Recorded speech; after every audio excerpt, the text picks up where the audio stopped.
What would you do if your own sister destroyed your dream wedding dress? Serafina had been dreaming of this moment for years, the perfect wedding, the perfect dress. But when her sister Briar not only insulted her but ruined the dress she had worked so hard for, Serafina's world came crashing down. But Serafina wasn't going to let this break her. Stay tuned to find out how Serafina takes back control of her happiness, and don't forget to subscribe for more stories of strength, love, and unforgettable moments. Well, I'll just say this. It's ridiculous that someone as plain as you is getting married before me. You'd look better in that ragged dress, and even the groom and relatives would tell you so. The cruel words of my sister pierced through me like daggers. I stood frozen in front of her, eyes fixed on the ruined wedding dress beside me.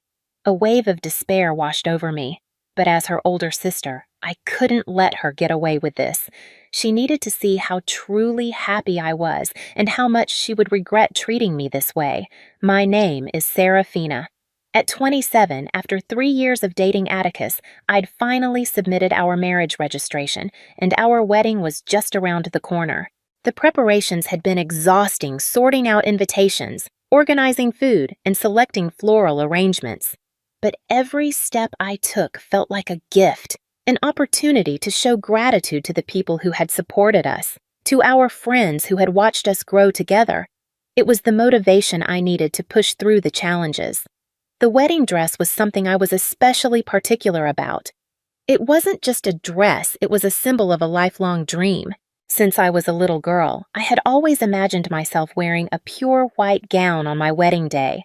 I spent a significant amount on the dress, but it was worth it. I had always wondered if I'd truly be able to wear it one day, and now it was happening. I think that wedding dress suits you best, Serafina. Besides, wearing a wedding dress is your dream, right? You've been saving up for it for so long, haven't you? Atticus said, his voice full of warmth. Thank you, Atticus. Yes, it's a special day, so I'll wear the dress I chose with confidence. That was the plan, at least. The dress I picked was everything I had imagined, a delicate creation of tulle and lace by a renowned designer. I pictured myself in it, standing in the perfect venue with Atticus by my side. It felt like a dream, a blissful moment waiting to come to life. But not everything was perfect. There were still the whispers, the doubts, the comments from people like Briar. Serafina, did you really manage to marry Atticus? Wouldn't he be having regrets? Briar said, her words dripping with something unspoken. I stiffened. Briar, you shouldn't say things like that even as a joke. Briar, 2 years younger than me, lounged on the couch with that same smug smirk she always wore. Even if it's a joke, it's an unforgivable thing to say. She knew it. I knew it. Briar had always been the one to put me down, to point out how I wasn't good enough in her eyes. Atticus is so handsome. He's too good-looking for an ordinary woman like you, right? I gritted my teeth, my voice calm but firm. You shouldn't judge people by their looks alone. Marriage isn't something you decide based on appearances. Coming from you, that might actually be convincing, she said, mocking me. I never thought you'd get married before me. I couldn't take it anymore. Stop it, I yelled. Briar, always so confident, constantly perfecting her makeup and hairstyle, was the kind of person who always wanted to be admired, always checking herself in the mirror. Since we were children, she had made a point of belittling me in front of others. Unlike me, my big sister isn't pretty, she'd say. She had always been the center of attention, always striving to be on top. And yet, aside from appearances, I'd never felt inferior to her. I had my own strengths, my own dreams, and the love of Atticus. Our relationship as sisters was far from good, but lately it had been worse than ever. Her jealousy seemed to be getting the best of her, and her behavior was becoming more strange with every passing day. Hey, Serafina, she began, her voice suddenly more calculating. Remember when Atticus came to our house recently to meet everyone? I was there too, right? Did Atticus say anything about me? What do you mean? I replied. Like, wow, you have such a cute sister, or your sister is more refined and beautiful than you, she said. I'm leaving, I said in frustration and tried to leave our parents' house. As I was about to leave, Marlene muttered something to herself, acting all high and mighty just because you managed to get married, even though you're still so plain. Just you watch, she said. Excuse me? Did you say something? I asked. Just go home already, she snapped back. This attitude of hers wasn't new, and I went home that day without giving it much thought.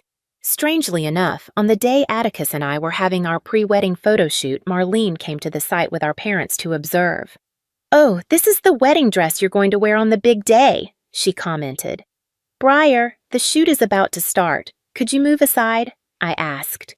On the day of the shoot, I was scheduled for a solo photo session first, and while preparations were underway in the cathedral where the ceremony was to be held, Marlene moved around without regard for others. All right, I'll move. What's the big deal? Just because you're wearing a wedding dress, you're acting like you're the star. More like I actually am the star today since it's my pre-wedding shoot. It'll cause trouble for everyone if we don't proceed quickly." "Hamph! You're a typical example of someone who tries to be liked by being considerate because you're just average looking. Just so you know, that dress doesn't suit you at all," Marlene whispered to me, her voice low and sharp, making sure our parents, Atticus and his visiting mother, couldn't hear what I had just exclaimed. Just as I was about to argue, Briar walked away, a smug smile playing on her lips. The photo session for me began, but Marlene's words hung in the air, clinging to me, making it impossible to smile naturally. With each click of the camera, my smile became more and more forced, strained under the weight of the tension building inside me. "Are you nervous, Serafina?" asked Atticus's mother, my future mother-in-law. She was gentle, kind, and had always made me feel welcome, even though we had only met a few times. I tried to force a smile, but it felt brittle, almost painful. "I'm just having a bit of trouble smiling. Sorry to keep you waiting," I said, my voice a little shaky. "It's okay. Your beauty in that dress is something to be admired for as long as possible. Take your time with the photos." Her words were soothing, a brief moment of comfort amidst the storm brewing in my mind. But just as I began to feel a flicker of peace, Marlene's voice broke through again. "Are you planning to trouble your in-laws? I feel sorry for them having such an incompetent sister who would want someone like you as a daughter-in-law." Marlene sneered. "Marlene, please stop," I said, trying to keep my voice steady. At that moment, my future mother-in-law stepped between us, her smile calm but firm. "It's so thoughtful of you to accompany your sister for her pre-wedding shoot, but this is for Serafina and my son. Please, step back a little," she said, gently taking Marlene by the hand and leading her to the corner of the venue. As the shoot continued, I could feel Marlene's eyes on me, her disapproving gaze a constant weight. Every time the camera clicked, I could hear her click her tongue in irritation, making the air feel even heavier, as though every moment of joy was being stolen from me. "Maybe your sister's feeling lonely, like I stole you away from her," Atticus joked, trying to lighten the mood. I forced a small smile, feeling the fatigue wash over me. "I'm really sorry," I said. Marlene's presence made the moment feel suffocating, but at least the preparations were finally almost complete. There's no such thing as over-preparing for one of the biggest days of your life, and I had double-checked everything to make sure it was perfect. As the day approached, Atticus and I left our new home together, heading toward the venue. Upon arrival, we went our separate ways to the dressing rooms, each of us preparing for the moment that had been a childhood dream, when I would wear my ideal wedding dress and vow eternal love to the person I had cherished for so long. Filled with a mix of nervousness and overwhelming joy, I was about to open the door to the bridal dressing room when, unexpectedly, it swung open from the inside. "Briar, why are you coming out of there?"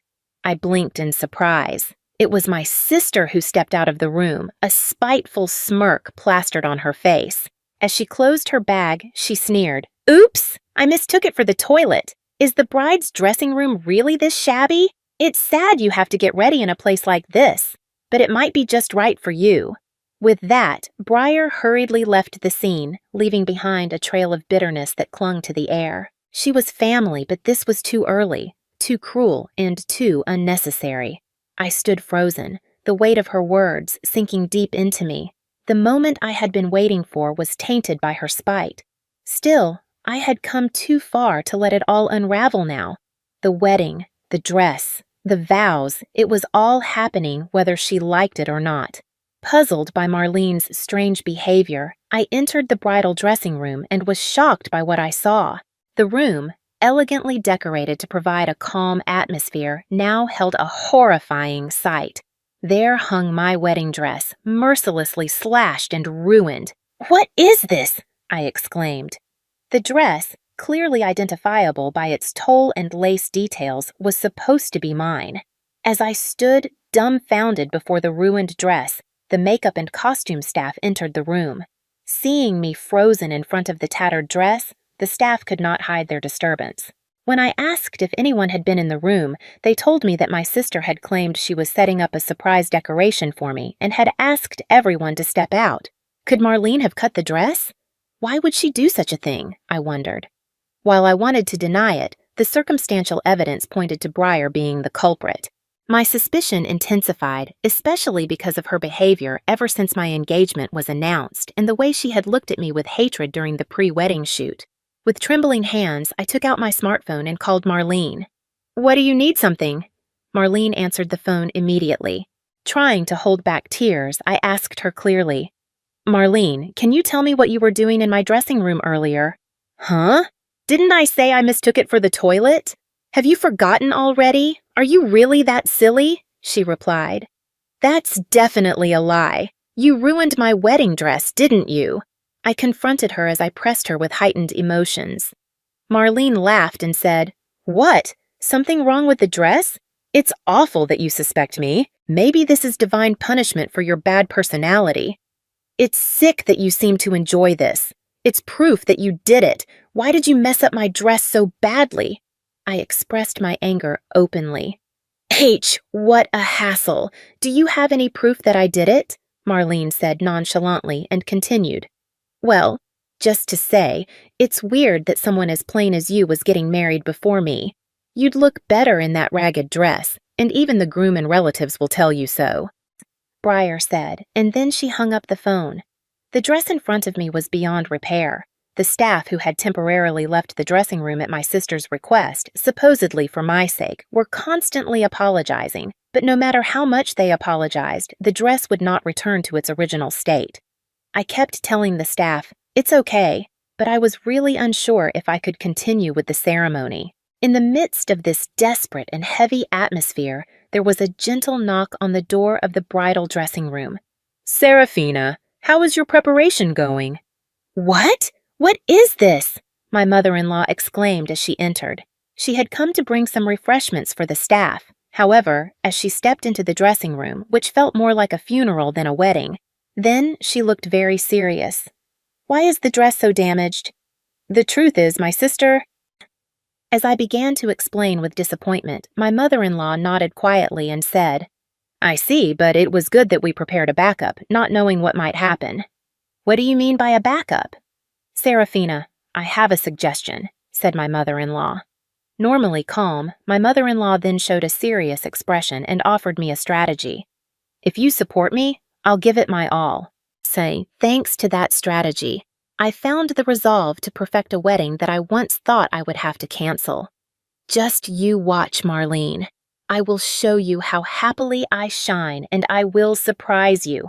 Seeing my regained spirits, the staff became even more enthusiastic about decorating with a new determination, different from the emotions I had in the morning. I was ready to face the wedding. From the magnificent chapel set against the backdrop, the solemn music echoed as the large doors in front of me swung open. There stood my father, his figure a pillar of strength as the aisle stretched before us, leading to the altar where Atticus, my groom, awaited. With every step I took down the aisle, a wave of gasps rose from the guests, their surprise palpable. My father's tears glistened in the soft light as he walked beside me. Meanwhile, Atticus, blissfully unaware of the situation, looked on, his face filled with shock. As I moved forward, my veil still covering my face, I couldn't resist sneaking a glance at Atticus, whose astonished expression was a picture of disbelief. In a quick sweep, I scanned the family seats on the bride's side. There, at the very front, sat Briar, her mouth agape in shock. She had expected me to appear in some tattered or hastily prepared dress, but instead, she was met with a sight that left her rooted in place, unable to move. I walked past my sister, the distance between us growing with each step until I reached Atticus. When I took his hand, leaving my father behind, I noticed Marlene fidgeting nervously with the handkerchief in her hand. We exchanged rings, sealed our vows with a kiss, and exited under a shower of flowers. As we passed by Briar, her handkerchief finally tore in her grip, a small yet symbolic moment. This ceremony wasn't meant to trouble my sister. It was about sharing joy, about celebrating this new chapter. For a moment, I forgot her entirely and basked in the euphoria of the day. After the group photos outside the chapel were completed, we were ushered toward the reception venue. The air was filled with the pleasant hum of excitement. "I'm so glad everything went smoothly," my husband said, his voice warm.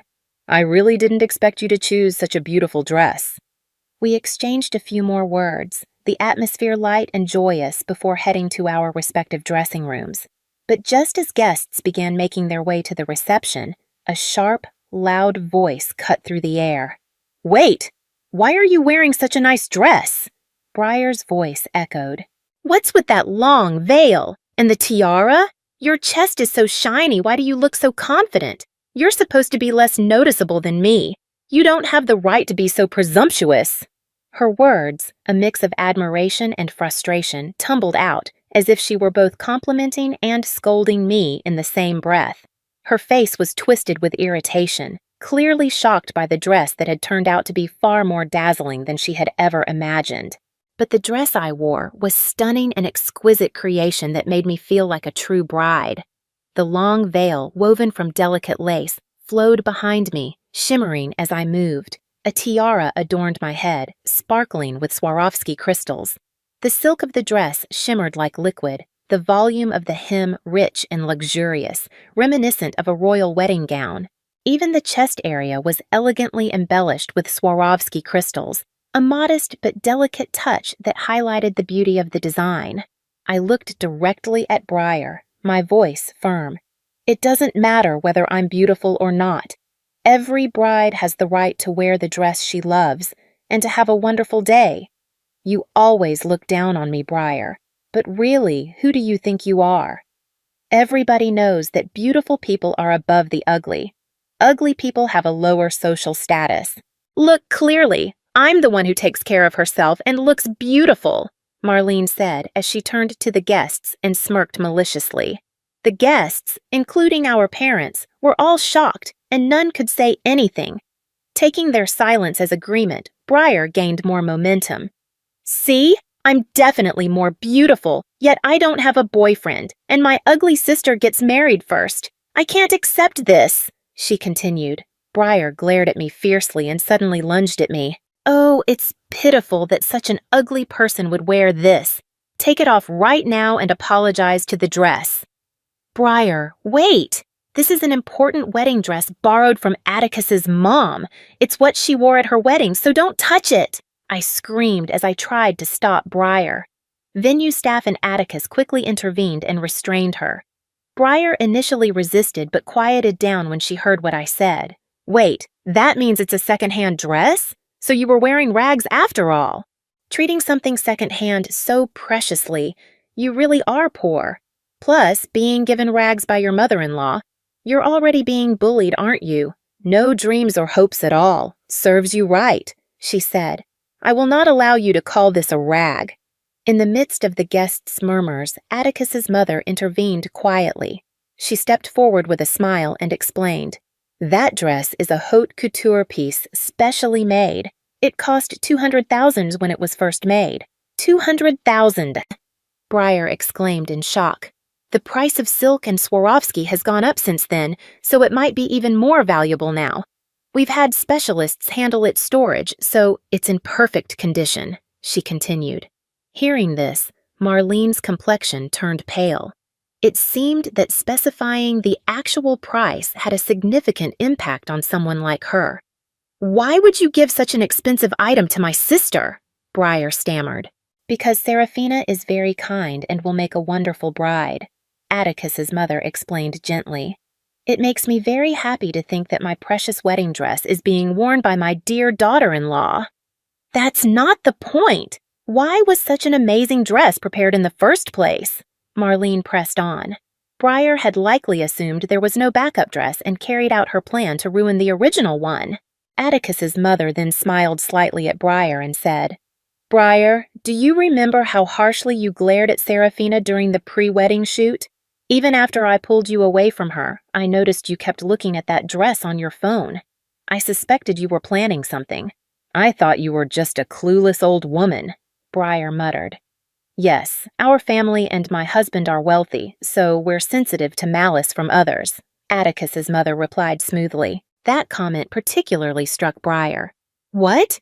You are wealthy? So Atticus is rich too? He's rich and handsome, so why did he choose my sister?" Marlene screamed in increasing confusion and frustration. "Why did I marry Serafina? Actually, I was planning to talk about it in my speech at the reception," Atticus answered shyly to Briar, who had turned red with inquiry. "When I first went out to eat with Serafina, she suggested we split the bill.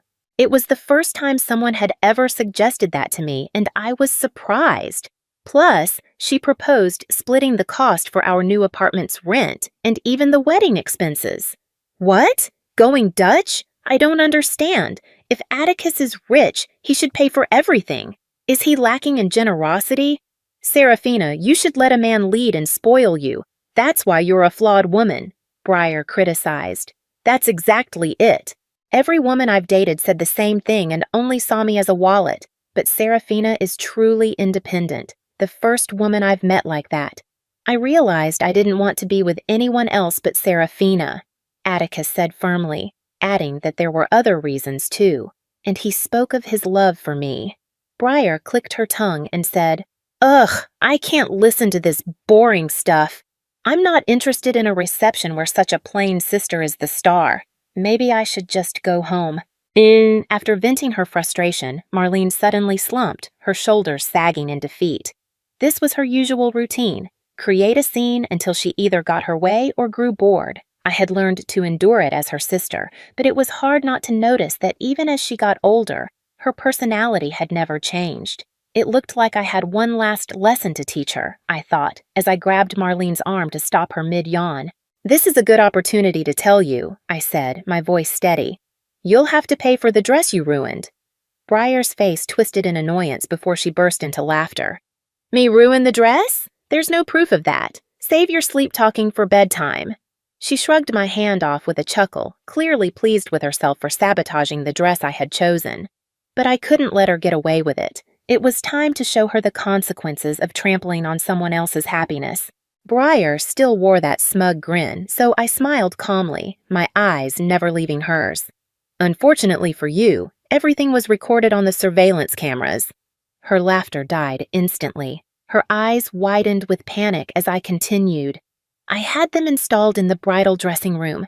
I'm even considering filing a criminal complaint for property damage. I'd hate to have a criminal in the family on my wedding day." Her face contorted in disbelief. "What? There's such an option at weddings?" I nodded, my voice cool. "It wasn't an option I just picked up. I had it installed specifically for today. Don't worry, we'll have it removed tomorrow." "How could you just install and remove things like that?" she sneered, her voice dripping with irritation. "That's ridiculous." I couldn't help but let a small smile slip. "This is the wedding venue I run." Her eyes widened in surprise. "What? You're the owner? I thought you were just a plain office worker." "Whether I'm plain or not is beside the point," I replied. "Yes, I was an office worker until recently, but my passion for weddings and wedding dresses grew stronger each day, so I decided to open my own ideal wedding venue. It wasn't just my savings. Atticus's mother, who is an investor, helped me pursue my dream. Now, I run this place." "This venue? This is the one you manage?" "Absolutely not," I replied calmly. "I've never heard such a thing from Mom or Dad." I stared her down, letting the silence linger just long enough to make her uncomfortable. "I asked them to keep it a secret from you. I figured you'd think it was too presumptuous of me to run my own business, given my appearance." Marlene's face twisted in confusion and anger, her mind clearly spinning with 100 thoughts. As I spoke, I could see her struggle with the realization, slowly understanding the depth of her assumptions. "So you're saying I have a bunch of wealthy relatives?" Then you can introduce me to a rich man, right? Yay! Marlene's voice rang out with hollow excitement. In the end, she hadn't come up with anything meaningful. Briar, do you think we can still call ourselves sisters? You destroyed a dress that I was so attached to. I never want to see you again. Her words stung, sharp and unforgiving. Why are you saying that? It was just a little prank. I apologized, didn't I? Marlene's apology was as shallow as the smile she wore, casual and insincere. Her recklessness pushed me to the edge. What do you mean, just a little prank? You ruined something precious to me. This beautiful dress from Atticus's mom is gorgeous, but the one you tore up, it meant just as much. I will seek compensation for it. What? You're seriously going to demand compensation? How much does a wedding dress even cost? I don't have any savings. If you don't pay, I'll report it to the police. Did you think because you've been bullying your ugly plain sister all our lives, you can do whatever you want and get away with it? That's not how it works. Grow up! My fierce words left Marlene stunned, collapsing in defeat. As I watched our parents, their faces lined with sorrow, I finally understood how selfish Marlene was and how deeply she had hurt them. I realized how much they'd suffered because of her. Serafina is truly remarkable. She's the exact kind of entrepreneur I had hoped for. I'm lucky she wore the dress and I had the chance to invest in her company. Mom, that's my line. Don't say it before me. I smiled as I watched Atticus and his mother talk comfortably. For the first time that day, I felt relief. After sending a disappointed Marlene home, the reception continued warmly despite all the challenges. It had turned into the best day for me, a wedding where I had the chance to build trust with my new family. After the wedding, our parents finally expelled Marlene, furious at her behavior. They apologized to me for being too lenient with her and condemned her actions harshly. Though she was kicked out of the house, Marlene couldn't afford to pay for the dress she had ruined. She ended up renting a small apartment near our parents' house. However, staying so close meant she frequently ran into old friends who had heard about the scene at my wedding. Marlene's reputation quickly spread, and every time she tried to engage with her old acquaintances, they avoided her, and that disgusted her to no end. Eventually, she fled the state, desperate to escape the fallout. Her move was a costly one, though. The long commute to work drained her time, and her limited savings quickly vanished. Marlene now uses her entire salary, including both bonuses, to pay for the ruined dress. Her life became financially strained, no more splurging on makeup or fashion. Once a confident trendsetter at work, she now drifts through each day in disheveled clothes, casting envious glances at her colleagues. The only place she finds comfort is on social media, where her posts filled with despair only push people away. Meanwhile, Atticus and I continue to enjoy a happy marriage. He's focused on his work, and I've started designing unique wedding dresses just as my mother-in-law suggested. With the support of investors who believe in my passion, I'm working alongside my staff to bring beautiful dresses to life. While it's a challenging journey, there's an undeniable joy in creating something special with lace, silk, and tulle. The pain of the dress Marlene ruined still lingers, but as I look at the photos of me in my mother-in-law's stunning dress, the one where Atticus and I vowed to love each other forever, I start to heal, little by little. Most of all, being there for the moment when a bride I've dressed celebrates the best day of her life has given me a new sense of joy in weddings. Every day, I'm grateful to Atticus for marrying me and to my mother-in-law, who supported me both in my work and after the dress was destroyed. And strangely, I find myself a little thankful for Marlene. Her actions reaffirmed my love for wedding dresses, a love I never knew could be so powerful. What do you do when your own sister, driven by jealousy and bitterness, tries to ruin one of the happiest days of your life? When she doesn't just try to take away your joy, she destroys something you've dreamed of for years. Serafina was about to marry the love of her life, Atticus, and her dream wedding was finally coming to life. But her sister, Briar, couldn't stand to see her succeed.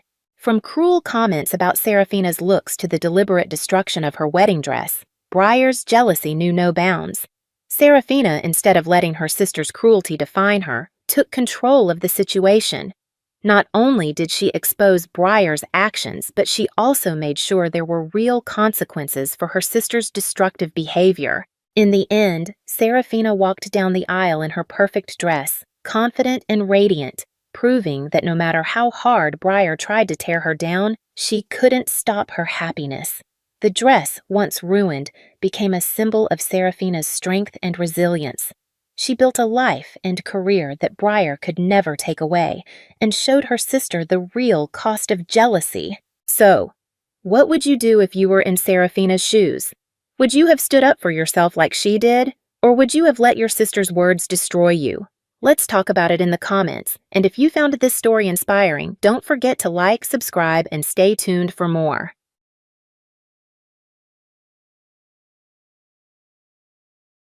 Money has a way of turning family into strangers. I learned this truth while crouched behind our kitchen door, listening to my parents plot the death of my future. Emily's startup is our best chance at securing our retirement, my mother said. Lauren will understand. My father's sigh carried the weight of resignation. But her college fund, we promised. Emily has real potential. Lauren can take out loans or go to community college. Sometimes we have to make hard choices. I pressed my palm against my mouth, trapping the bitter laugh that threatened to escape. Of course they'd choose Emily. They always did. My perfect older sister with her business degree and startup dreams, while I was just Lauren, the backup child, the contingency plan. We should tell her tonight, my father said. No, let's wait until after Emily's presentation on Sunday. Lauren tends to get emotional, and I don't want anything spoiling Emily's big moment.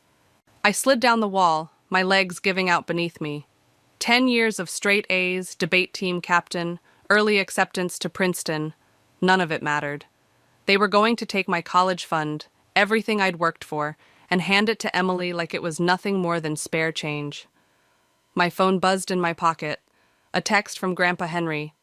Still coming over to help with the garden? I typed back a quick yes and forced myself to stand. My legs felt wooden, disconnected from my body. As I grabbed my keys from the hook by the door, my mother's voice drifted out again. It's not like Lauren has any real plans. Emily's the one with vision. The keys bit into my palm as I clenched my fist. No real plans? I'd been planning my escape from this family since I was 12. Now they were making sure I'd stay trapped here, watching Emily succeed while I withered in her shadow. I drove to my grandparents' house on autopilot, my mind racing through calculations. Without my college fund, Princeton was impossible. Student loans wouldn't cover enough. My part-time job at the library barely paid for gas. Grandpa Henry was waiting on the porch, his weathered face creasing into a smile. There's my favorite gardener. I tried to smile back, but something must have shown on my face because his expression shifted. What happened, sweetheart? They're giving my college fund to Emily, I said, the words tasting like ash. For her startup. They haven't told me yet, but I overheard them. His face darkened. Karen and Michael are doing what? Apparently Emily has real potential and I can just take out loans. I yanked a weed from the flower bed with unnecessary force. Or better yet, settle for community college. Like hell you will. Grandpa Henry's voice had an edge I'd never heard before. Your grandmother and I didn't spend 40 years building this family for them to throw away your future on Emily's pipe dreams. I looked up at him, dirt crumbling between my fingers. What can we do? It's their money. It's their... A slow smile spread across his face, reminding me that before he was my gentle grandfather who loved gardening, he'd been a corporate lawyer who never lost a case. You let me worry about that. For now, focus on playing your part. Let them think you don't know anything. Why? Because sometimes, Lauren, the best revenge isn't about getting even. It's about getting ahead. He patted the soil around a new rose bush. And trust me, by the time we're done, your sister's startup won't be the only thing blooming this spring. I stared at him, understanding dawning slowly. You have a plan. I always have a plan. He winked. Now, help me with these roses. We've got work to do, and not just in this garden. For the first time since overhearing my parents, I felt something other than despair. It was small, sharp, and dangerous, like the thorns on Grandpa's prized roses. But it was also powerful. It was hope. The family dinner table had become a war room, with Emily's startup plans spread across it like battle maps. My calculus homework balanced precariously on the corner, pushed aside for the third time this week. "Lauren, could you get more coffee?" Emily didn't look up from her laptop.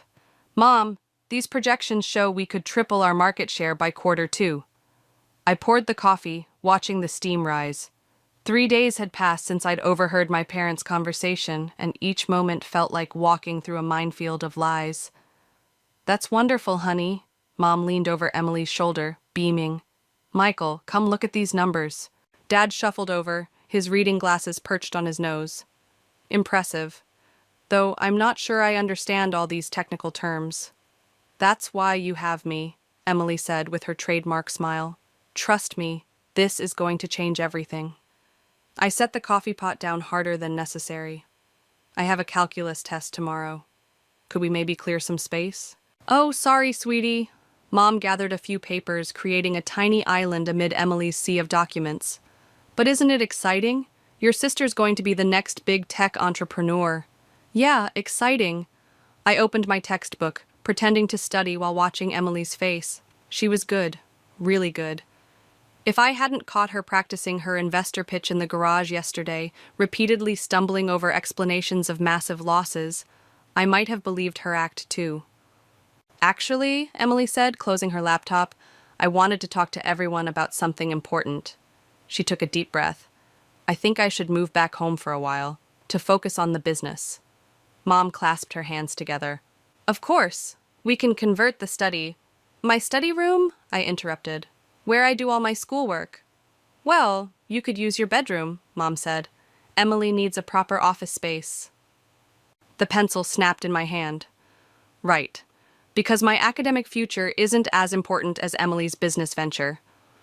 "Lauren," Dad warned, but his voice held no real authority. "No, it's fine." Emily reached across the table, touching my hand. "I know it's a lot to ask, but think of it this way. When the business takes off, I'll be able to help with your college tuition." The irony of her words felt like acid in my throat. I pulled my hand away. "I'm going to Grandma and Grandpa's." "Now?" Mom frowned. "It's a school night." "Grandma's teaching me to make her special lasagna." The lie came easily. "For the family dinner on Sunday." Emily brightened. "Perfect timing. I'm presenting the full business plan then. The whole family should be there to celebrate." I grabbed my keys and textbook, leaving the rest of my homework scattered across the table. As I drove, my phone buzzed with a text from Grandpa Henry. "Stopped by your sister's office today. Interesting what you find in public records." My heart raced. I pressed the accelerator harder. Grandma Martha opened the door before I could knock. "In the kitchen," she said, her eyes knowing. "Your grandfather's waiting." Grandpa sat at the kitchen table, a folder open before him. "Did you know," he said without looking up, "that your sister's company hasn't paid their employees in 6 weeks?" "What?" He slid a document across the table. 3 lawsuits filed last month, plus an eviction notice for their office space. She's not just failing, Lauren. She's burning through money trying to cover it up. And my college fund is next. The reality of it hit me fresh, along with Mom and Dad's retirement savings. Grandma set a cup of tea in front of me. "The question is, what are you going to do with this information?" I stared at the documents, my mind racing. "Sunday. She's presenting everything to the family on Sunday. If I expose her, then—" "You'll humiliate her," Grandma said softly, "and possibly destroy your relationship with your parents. They destroyed that when they decided my future was worth sacrificing for her lies."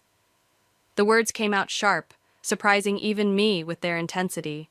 Grandpa gathered the papers back into the folder. "Sometimes the hardest part of revenge isn't getting it. It's living with the consequences." I wrapped my hands around the warm teacup, feeling the weight of the choice before me. I can live with the consequences. The question is, can they? Sunday arrived like a storm front, dark and inevitable. I sat in my grandparents' kitchen, watching Grandma Martha put the finishing touches on her lasagna, while my phone buzzed with increasingly frantic texts from Emily.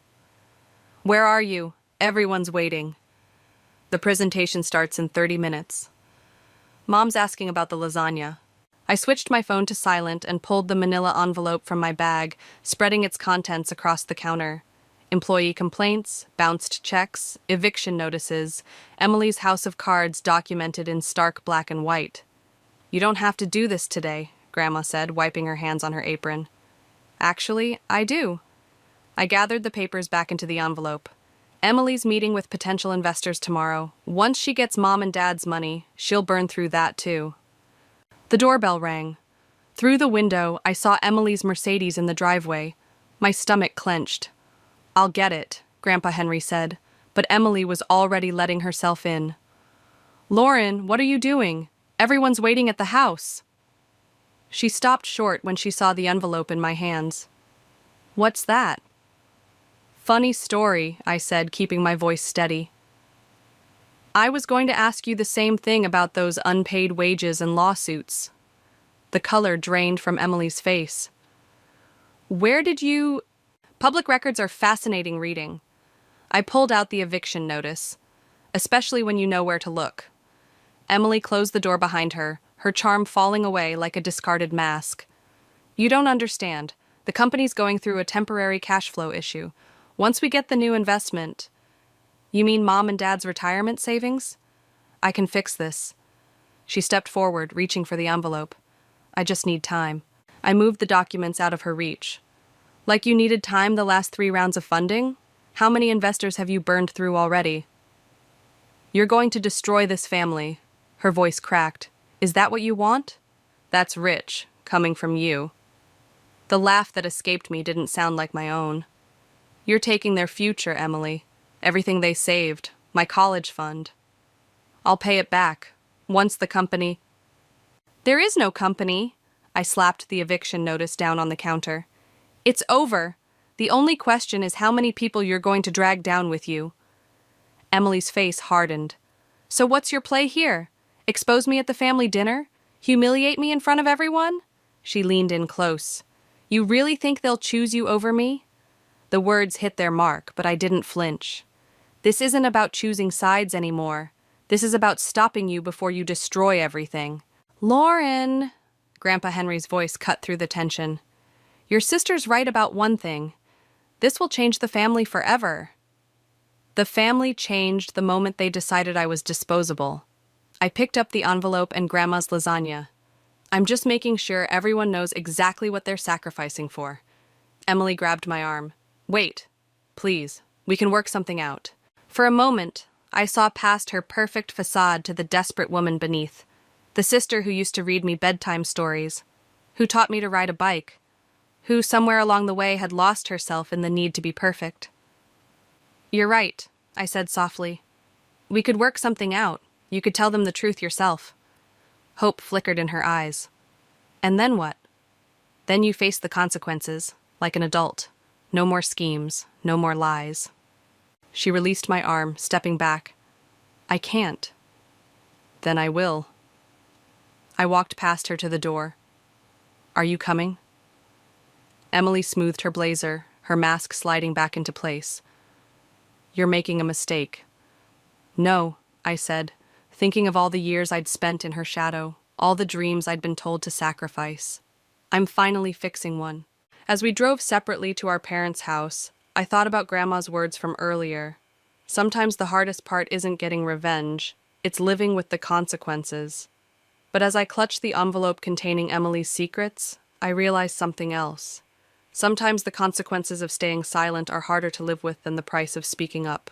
The family dinner turned into a wake for my conscience. Mom had arranged Emily's presentation materials at the head of the table, like some corporate altar. Dad poured wine. Grandpa Henry and Grandma Martha sat quietly, their presence both comforting and condemning. The manila envelope burned in my lap like a loaded gun. "Before we start," Emily said, standing with practiced poise, "I want to thank everyone for their support, especially Mom and Dad, who've always believed in me."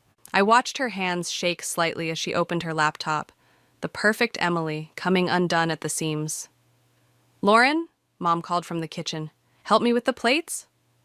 In the kitchen, Mom busied herself with serving dishes. I know you're upset about the college fund. I gripped the counter. Do you? We're doing what's best for the family.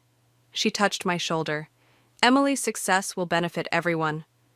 The irony tasted like acid. Did you even look at her business plan? Your sister knows what she's doing.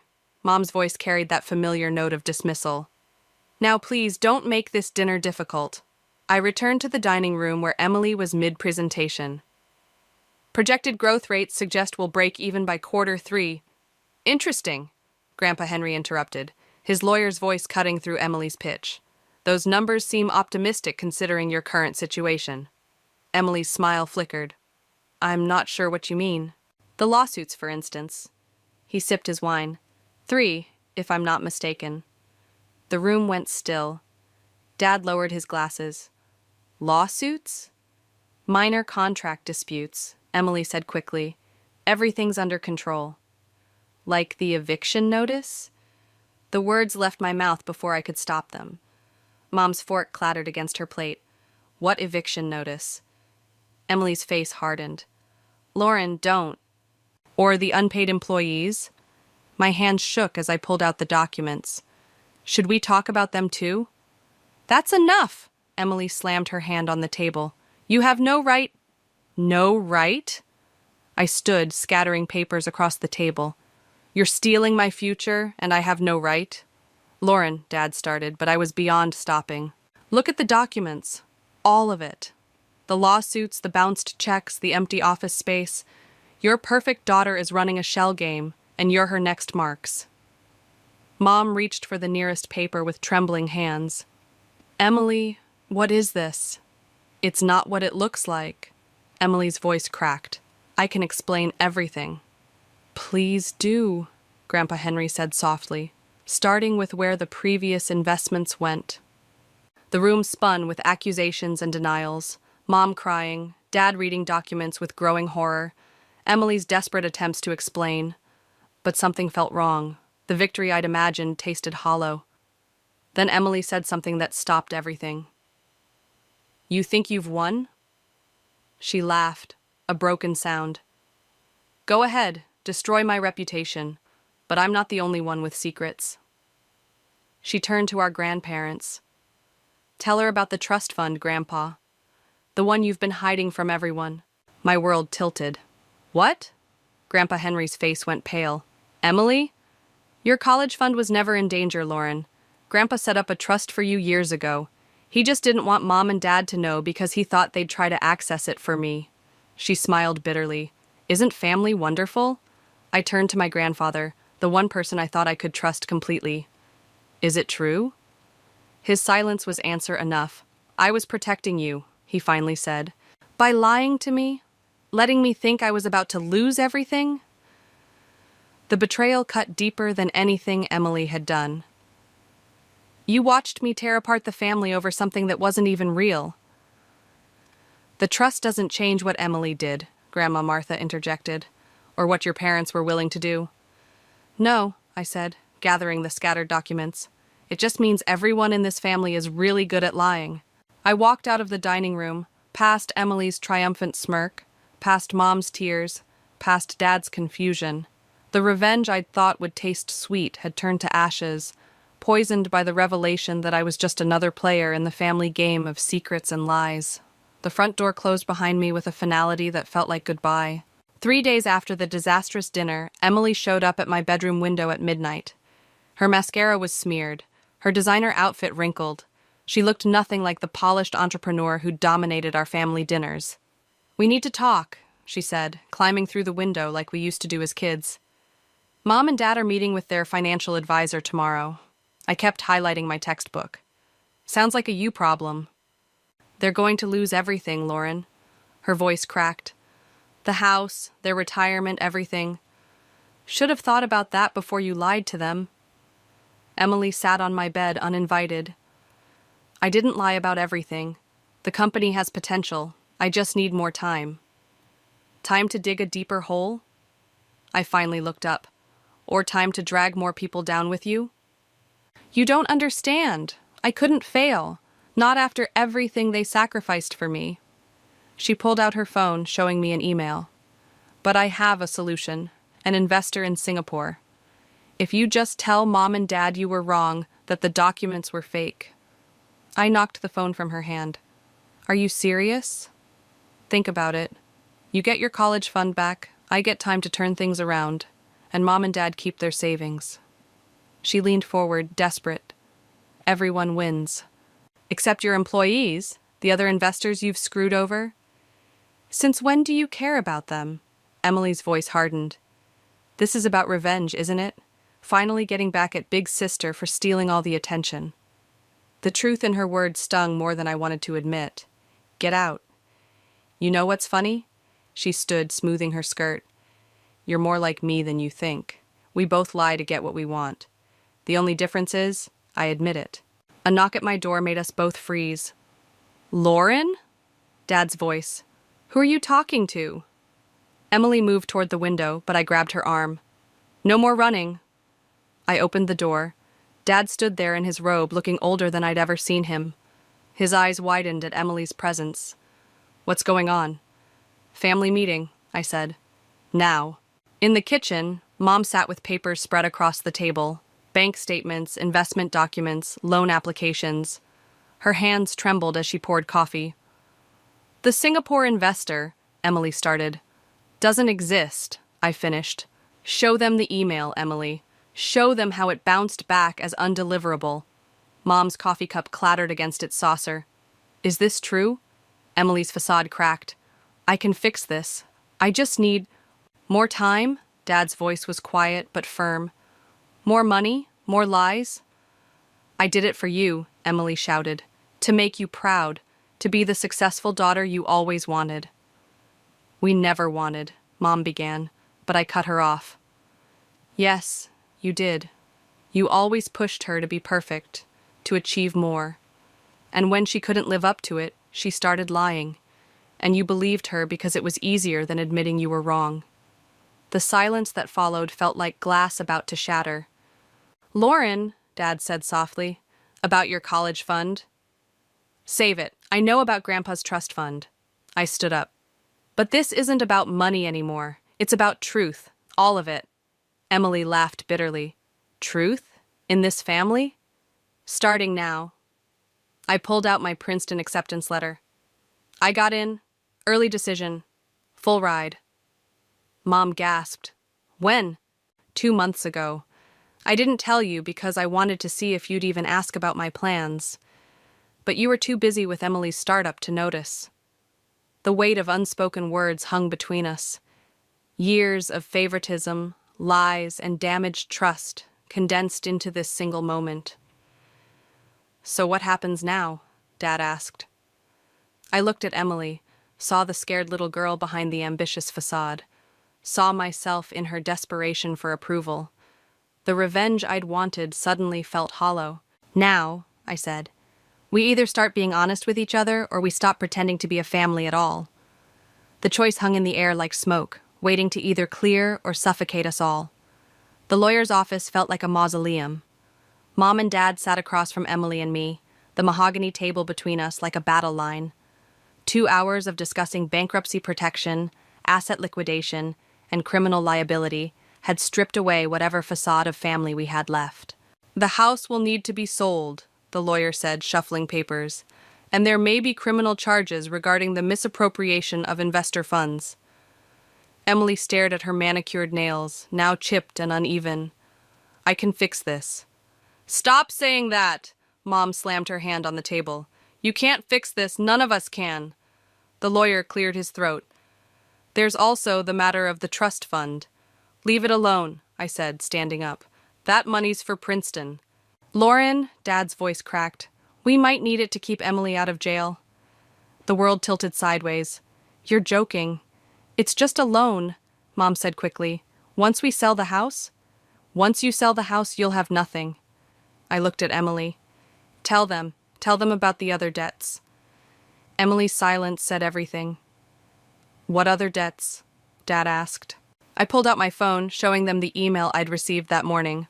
3 more lawsuits filed yesterday, former employees claiming Emily used their personal information to secure additional loans. Mom started crying. Dad aged 10 years in 10 seconds. I was going to pay them back, Emily whispered. The company just needed more time, I laughed, the sound sharp enough to cut. You committed fraud, Emily, identity theft, and now they want to take my future to save you, again. We're family, Mom pleaded. We have to stick together. Family?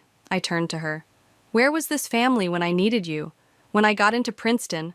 When I won the state debate championship? That's different, Mom interrupted. Emily needs us. And I didn't? The lawyer cleared his throat again. Perhaps we should take a break. No. I pulled out my Princeton acceptance letter, now worn from being carried around like a talisman. I'm done taking breaks. Done waiting for you to notice me. Done sacrificing everything for Emily. Lauren, please. Emily reached for my hand. I know I messed up, but I jerked away. You didn't mess up. You lied. You stole. You destroyed our parents' future, and now you want to destroy mine too. We can figure something out, Dad said weakly. Maybe defer Princeton for a year? Stop. My voice shook. Just stop. Emily's been manipulating you for years, and you let her because it was easier than admitting you failed. Failed her, failed me, failed as parents. The words hung in the air like smoke. Miss Lauren, the lawyer said gently, the trust fund is legally yours, but accessing it now could help minimize the family's criminal exposure. The family's exposure? I stood up, gathering my things. There is no family. Not anymore. Where are you going? Mom's voice was small. To pack. I'm moving in with Grandma and Grandpa until Princeton starts. I turned at the door. And the trust fund stays where it is. Emily made her choices. Now she can face the consequences. Lauren, wait! Emily called after me. I stopped but didn't turn around. You know what's funny? I wanted revenge so badly, wanted to make you all feel as small and insignificant as you made me feel. But now, I looked back at them one last time. Now I just feel sorry for you. The elevator doors closed on their protests, their pleas, their tears. As I walked through the lobby, my phone buzzed with a text from Grandpa Henry. Did you tell them? I typed back, yes, it's done. His response came quickly. Come home. Martha's making your favorite lasagna. Home. Not the house where I grew up, not the family that had betrayed me, but a new home, with people who saw me for who I was. The revenge I'd wanted had come at a terrible price. But as I drove away from the lawyer's office, leaving behind the wreckage of my first family, I realized something. Sometimes the best revenge isn't about destroying others. It's about saving yourself. The for sale sign in front of my childhood home looked like a surrender flag. I sat in my car watching Emily load boxes into her Mercedes. 2 weeks had passed since the lawyer's office, and the world had shifted on its axis. My phone buzzed. A text from Mom. Please come inside, we need to talk. I almost drove away, but Grandpa Henry's words from breakfast echoed in my mind. Sometimes closure matters more than victory. Emily spotted me first. Lauren, what are you doing here? Getting the rest of my things. I walked past her, key in hand. The house smelled different, like cardboard and desperation. Mom and Dad sat at the kitchen table, surrounded by moving boxes. An envelope with my name sat between them. We sold the house, Dad said unnecessarily. Got an offer yesterday. Congratulations. I reached for a box labeled Lauren Books. Wait. Mom pushed the envelope forward. This is for you. Inside was a check, a large one. What is this? The house sold for more than we expected, Dad explained. Enough to cover most of Emily's legal fees and, well, we wanted you to have your share. My share? I laughed. Now you want to be fair? Lauren? Emily appeared in the doorway. Don't. I turned back to our parents. Keep your money. I don't want it. Please, Mom's voice cracked. We're trying to make things right. Right? The word tasted bitter. Emily commits fraud, destroys your retirement, and nearly ruins my future. But you still tried to take my trust fund to save her. That's not something you can fix with a check. I'm going to jail, Emily said quietly. The room went still. What? 6 months. She wouldn't meet my eyes. Part of a plea deal. The judge, he made an example of me. Something tight in my chest uncoiled. Not satisfaction exactly. Something more complicated. Good. Lauren! Mom gasped. No, she's right. Emily stepped forward. I deserved it. All of it. But before I go, I need you to know something. She pulled out her phone, showing me an email. I got this yesterday, from Princeton. I snatched the phone. The email was from the Dean of Admissions, responding to Emily's confession about trying to sabotage my acceptance by claiming I'd cheated on my SATs. You did what? I was desperate, Emily whispered. But they didn't believe me. They checked everything and they said your application was one of the strongest they'd ever seen, that you earned your place. The room spun. All this time, while I'd been fighting for recognition, Emily had been actively trying to destroy my future. Get out. My voice shook. All of you, get out of my way. Lauren, please. Mom reached for me. We can still be a family. No. I stepped back. A family doesn't do this. A family doesn't try to destroy each other. A family... I looked at each of them in turn. A family sees you, supports you, loves you without conditions, like Grandma and Grandpa did for me. We do love you, Dad protested. Maybe, but you loved the idea of Emily's success more. I picked up my box of books. I'm going to Princeton. I'm going to build a life without your toxic expectations and Emily's manipulation. And if you ever try to contact me again... You'll what? Emily challenged, a flash of her old self showing through. Expose us? Ruin us? We're already ruined. I looked at her, really looked at her, and felt something close to pity. No. I'll succeed. I'll thrive. I'll be happy. And that will be revenge enough. The silence that followed felt like freedom. I walked out of that house for the last time, leaving behind the check, the tears, and the broken remains of what we'd once called family. My phone buzzed again. Grandma Martha this time. Dinner's ready when you are, sweetheart. I smiled, starting my car. Emily would go to jail. My parents would rebuild their lives without their safety net. And I would go to Princeton, carrying with me not the weight of revenge, but the lightness of liberation. Sometimes the best revenge isn't about destroying your enemies. It's about becoming exactly who you were meant to be, despite them. Princeton's iron gates loomed before me as Grandpa Henry's car idled in the drop-off zone. Move-in day had arrived with the weight of endings and beginnings. Last box, Grandma Martha said, handing me a small package wrapped in brown paper. Don't open it until we're gone. A commotion near the entrance caught my attention. Through the crowd of freshmen and parents, I spotted a familiar figure, Mom standing awkwardly with a gift bag. Did you invite her? I asked Grandpa Henry. He shook his head. She called yesterday, asked where you'd be. I told her it wasn't my decision to make. Mom saw us and started walking over. She looked different, older, more uncertain, wearing clothes that spoke of discount stores rather than designer boutiques. Lauren, she stopped a few feet away. I know you said not to contact you, but why are you here? She held out the gift bag. Emily asked me to give you this before she went in. I didn't take it. How is she? Scared. Humble, finally. Mom's hands twisted together. The house sold. We found a small apartment. Your father's working again at the hardware store. The gift bag swayed between us like a pendulum. What's in it? I don't know. She sealed it. Mom's voice cracked. Lauren, I know we can't fix what we broke, but maybe we can build something new, something honest. Grandma Martha touched my shoulder. We'll give you a minute. As they walked away, I finally took the bag. Inside was a single envelope containing a letter and a key. Dear Lauren, the key is to my safety deposit box. Everything's yours. The patents, the legitimate research, the client lists.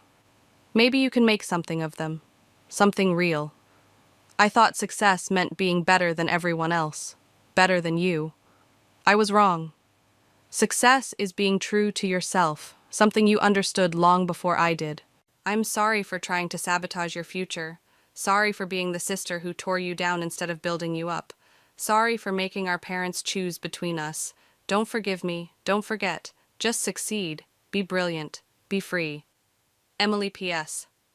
The guards let us watch TV sometimes. When you win your first debate championship at Princeton, I'll be watching. The key felt heavy in my palm. She's trying, Mom said softly. It's not enough. I know. She stepped back. But when you're ready, if you're ever ready, we'll be here. Different, but here. I tucked the letter and key into my pocket. I have to go. My roommate's waiting. Of course. Mom turned to leave, then stopped. Lauren, I'm proud of you. Not for your achievements or Princeton or any of that. For your strength. For knowing your worth when we forgot it. The words I'd always wanted to hear, arriving too late to matter. Or maybe arriving exactly when they should. I watched her walk away, then opened Grandma's package. Inside was a small garden trowel, the one I'd used that day in their garden when everything started unraveling. A note fell out. For planting new roots, love, Grandma, and Grandpa. My phone buzzed with a text from my roommate. Where are you? Room's half empty without you. I looked back at Mom's retreating figure, then at the trowel in my hand. The urge to call her back, to try fixing what was broken, rose up like a tide. But some things, once broken, shouldn't be fixed. They should be rebuilt, differently, better. I walked through Princeton's gates alone, carrying Emily's key, Grandma's trowel, and the weight of choices made and unmade. The revenge I'd sought had transformed into something else. Not forgiveness, exactly, but understanding. Understanding that sometimes the greatest victory isn't in destroying what hurt you, but in growing beyond the need for destruction. My roommate waved from our window. Ahead lay 4 years of possibilities, unmarked by my family's expectations or Emily's shadow. I stepped forward, leaving the gift bag behind, but taking with me the key to something new. Not redemption. I wasn't ready for that. But possibility. Sometimes that's enough.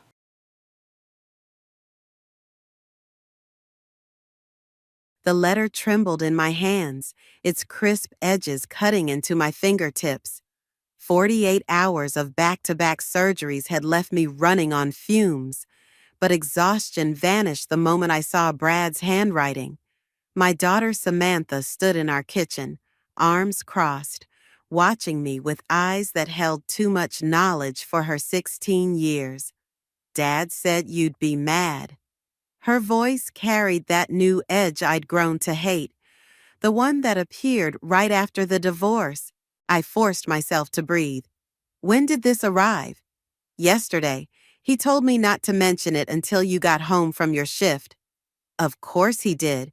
Brad always did have perfect timing, waiting until I was at my weakest to strike. I scanned the legal document again, certain I must be hallucinating from fatigue. But no, the words remained unchanged. Full custody.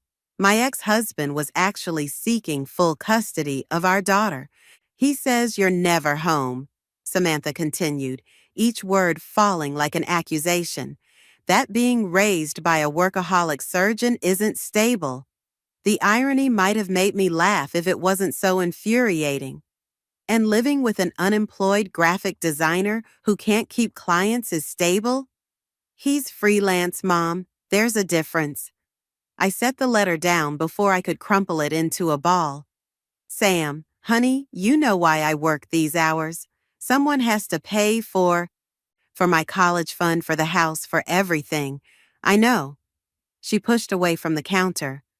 But maybe Dad's right. Maybe it would be better if what? The words came out sharper than intended. If you lived with the man who spent our entire marriage avoiding responsibility, who still owes 3 months of child support, at least he's there. Samantha's voice cracked. He makes time for me. When was the last time we had dinner together? A real dinner, not just takeout between your surgeries? The question hit like a physical blow. I opened my mouth to defend myself, but the truth stuck in my throat. When was the last time? 2 weeks ago? 3? My phone buzzed, Megan's name lighting up the screen. probably checking how my marathon shift went. I ignored it. Sam, please, let's talk about this. I reached for her, but she stepped back. I have homework. She turned away, pausing at the kitchen doorway.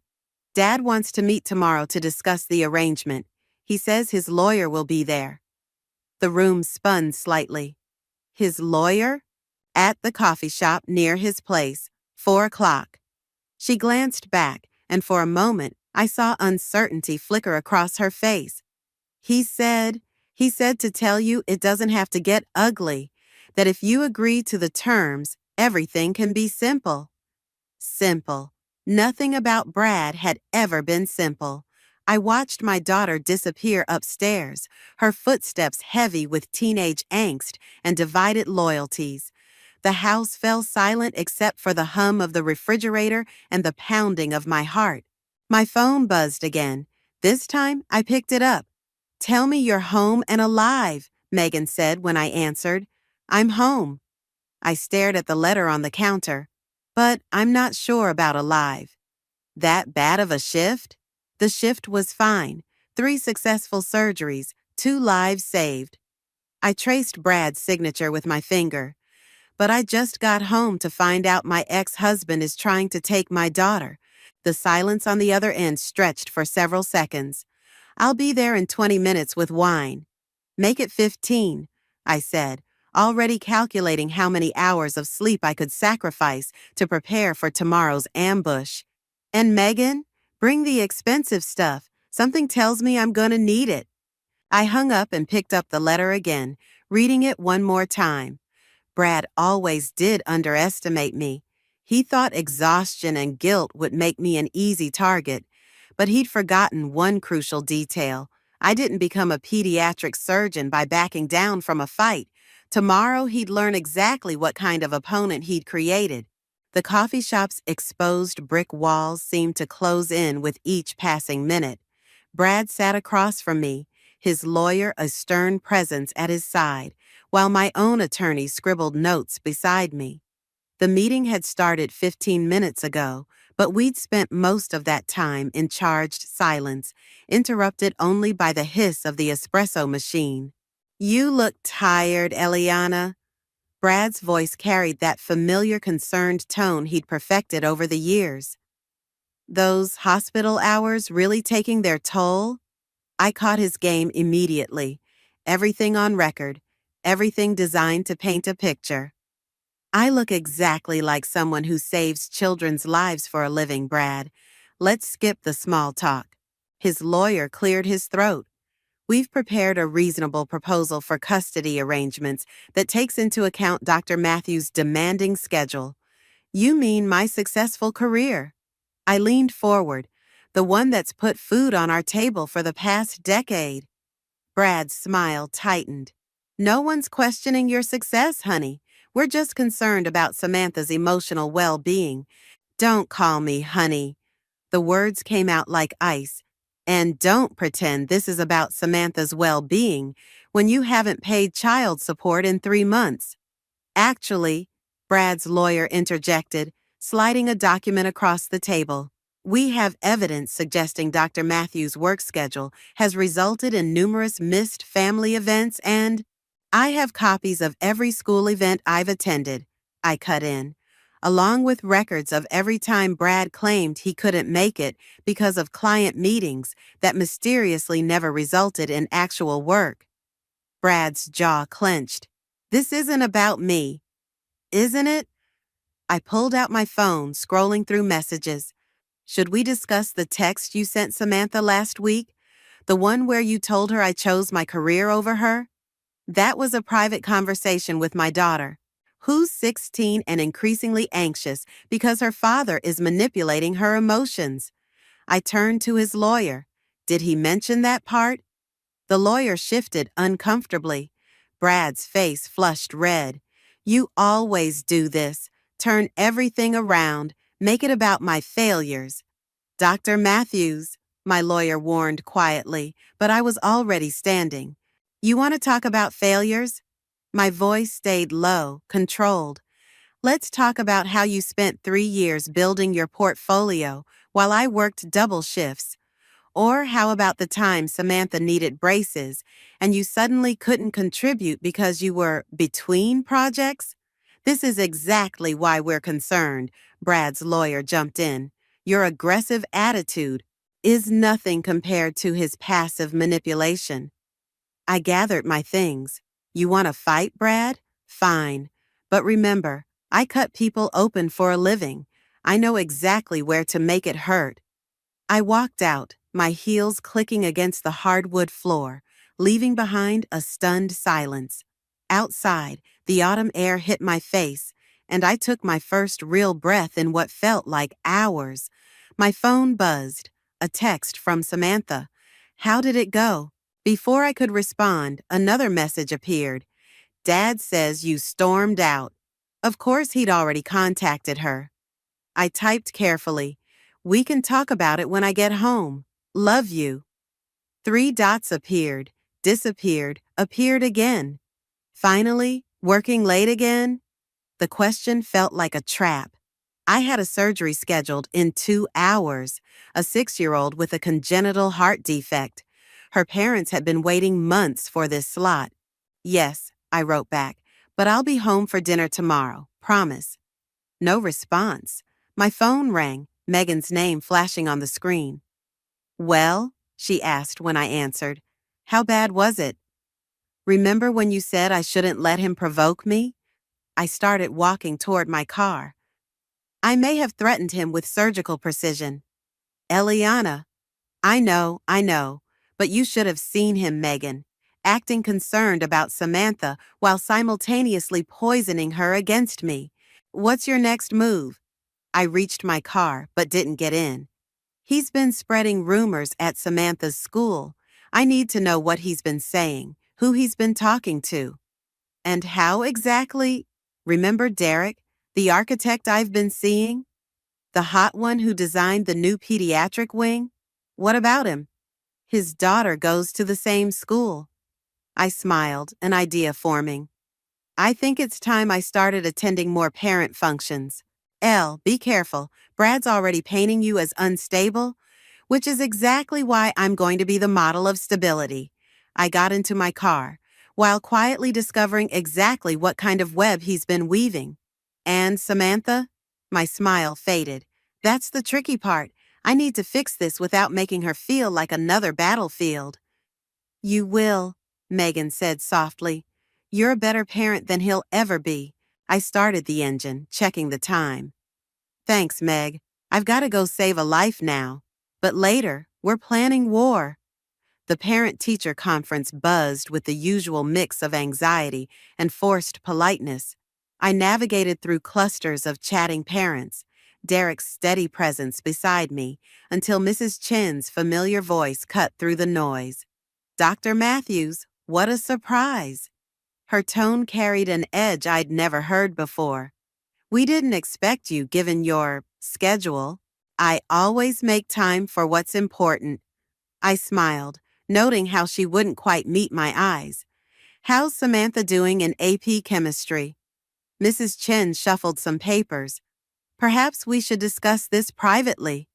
Of course. I turned to Derek. Would you mind? Actually, Mrs. Chen interrupted, Mr. Harrison, Samantha's father, requested to be present for any parent-teacher discussions. The pieces clicked together.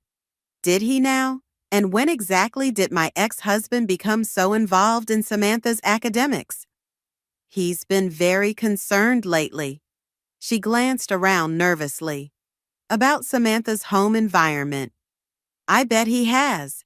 I leaned forward, lowering my voice. What exactly has Brad been telling you? Dr. Matthews. Because I'd love to hear why my daughter's grades dropped right after he started showing up here regularly. Derek touched my arm.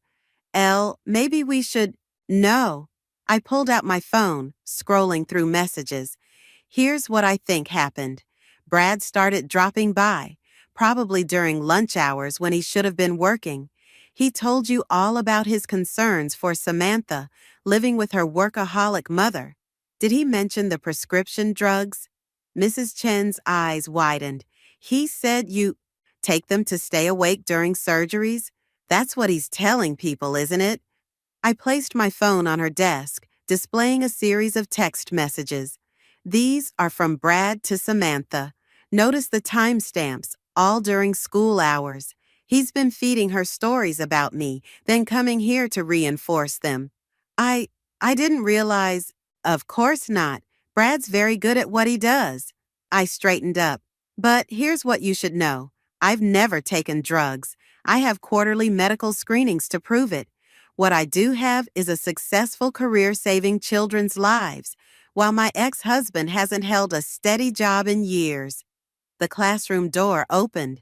Brad stood there, his timing perfect as always. Eliana, what are you doing here? Funny, I was about to ask you the same thing. I turned to face him. Since when do you attend parent-teacher conferences? Since our daughter needed stability. He stepped in, closing the door. Mrs. Chen, I apologize for this interruption. Don't apologize for me, Brad. I moved closer, aware of Derek tensing behind me. Tell her the truth instead about the missed child support payments, the manipulation, the lies. You're proving my point about stability. His smile was razor sharp. Having another episode? Episode? Mrs. Chen echoed. Don't. My voice dropped dangerously low. Don't you dare. It's okay, honey. Brad's concern was theatrical. We all understand the pressure you're under. Something snapped. I pulled up another message on my phone and held it up. Read it, Mrs. Chen. Brad's text to Samantha last week, telling her to record me if I act weird again. Part of building his case for custody. Brad's face darkened. That's private? Like the rumors you've been spreading here are private? I turned to Mrs. Chen. Check your records. Every absence, every missed assignment, they all coincide with Brad's increased involvement. He's not helping Samantha. He's sabotaging her to get to me. That's enough. Brad reached for my phone. Derek stepped between us. Touch her, and this gets much worse. The room crackled with tension. Mrs. Chen stood, clearly uncomfortable. Perhaps we should reschedule. No need. I gathered my things. I've made my point. But Mrs. Chen, next time my ex-husband shares his concerns, ask yourself why a father would deliberately hurt his daughter's education just to spite his ex-wife. I headed for the door, then paused. Oh, and Brad, those quarterly medical screenings I mentioned, they're public record. Feel free to check them. Unlike some people's freelance portfolio, they actually exist. Outside, Derek caught up with me. That was intense. It's going to get worse. I stopped walking, my hands shaking slightly. He's been playing this game for months, poisoning everyone against me. The school, our friends, Samantha. So, what's our next move? I watched through the classroom window as Brad spoke urgently to Mrs. Chen, his charm working overtime to repair the damage. Now? I took Derek's hand, squeezing it gently. Now we go nuclear. Call your daughter. I need to know everything Brad's been saying at student events. And then? I smiled grimly. Then we're going to give him exactly what he wants. A public spectacle, just not the one he's expecting. Megan's office felt like a confessional, sterile, and safe. I sat in her visitor's chair, turning my phone over and over in my hands while she reviewed the latest email from my lawyer. He's requesting a psychological evaluation? Megan's voice carried disbelief. On what grounds? Apparently, my erratic behavior at the parent-teacher conference raises concerns about my mental stability. I set the phone down before I could throw it. Brad's been laying this groundwork for months. The rumors about prescription drugs, the suggestions about my work hours affecting my judgment. That manipulative bastard. Megan leaned forward. But you can fight this, right? A knock interrupted us. Derek stood in the doorway, his face grim. We need to talk. Now. My stomach dropped. What happened? He closed the door behind him. My daughter just called. Samantha's in the principal's office. She had a panic attack during class. What? I grabbed my purse. Why didn't they call me? Because Brad was already there when it happened. Derek's jaw tightened. He's been having lunch with her at school 3 times a week. Did you know? The betrayal hit like a physical blow. No, she told me she was studying with friends. There's more. He hesitated. The school counselor wants to meet with both parents. Brad's convinced them Samantha's anxiety stems from instability at home. Of course he has. I sank back into the chair. He's been planning this all along. Every move, every conversation, building up to this moment. Megan touched my arm. Elle, maybe it's time to consider a different approach? I stood up, pacing. What approach? If I fight back legally, he uses it as evidence of my instability. If I back off, he gains more control. If I try to expose him, he twists it to his advantage. Then maybe, Derek spoke carefully, maybe we need to let him win. What? Hear me out. He wants control, right? So give it to him, temporarily. Let him think he's winning while we gather real evidence. Megan nodded slowly. He'll get sloppy if he thinks he's succeeded. No. The word came out sharp. I won't let him think he's broken me. I won't. My phone buzzed. Samantha's text. Mom, please don't be mad. Another buzz. Dad says you need help. Maybe he's right. The room spun slightly. I gripped the back of the chair, reading the messages again. My daughter, my brilliant, perceptive daughter, now believed I was unstable. Elle? Megan's voice seemed distant. What do you want to do? I looked up at Derek, then back at Megan. I want to destroy him. That's not an answer, Derek said quietly. No? I pulled up my calendar. Watch me. First, I'm going to that counselor meeting. I'll play exactly the role Brad's created, the overworked, emotional mother. I'll agree to the psychological evaluation. I'll even tear up a little. And then I'm calling in every favor I've earned in this hospital, every nurse who's covered my shifts when Samantha was sick, every colleague who's witnessed Brad's negligence firsthand, every parent of every child I've saved who's seen me balance motherhood with saving lives. Understanding dawned in Megan's eyes. You're going to build your own narrative. Better. I smiled, but there was no warmth in it. I'm going to let Brad destroy his own. Because here's what he doesn't know. I've been recording everything. Every manipulative text, every missed payment, every lie he's told Samantha about me. And soon, very soon, our daughter's going to see exactly who her father really is. That could backfire, Derek warned. Samantha might not forgive either of you. Maybe. I gathered my things. But I'd rather have her hate me for telling the truth than love me for playing along with lies. My phone buzzed again. The hospital. Another emergency surgery. Perfect timing, I muttered. Brad will love this. Want me to go to the school? Megan offered. No. I straightened my coat. I'm going to do exactly what Brad expects. Choose work over family. Let him think his plan is working. Let him believe he's winning. At the door, I paused. But first, I'm going to save a child's life. Because that's what unstable, unfit mothers do, right? We just keep right on saving lives while plotting our revenge.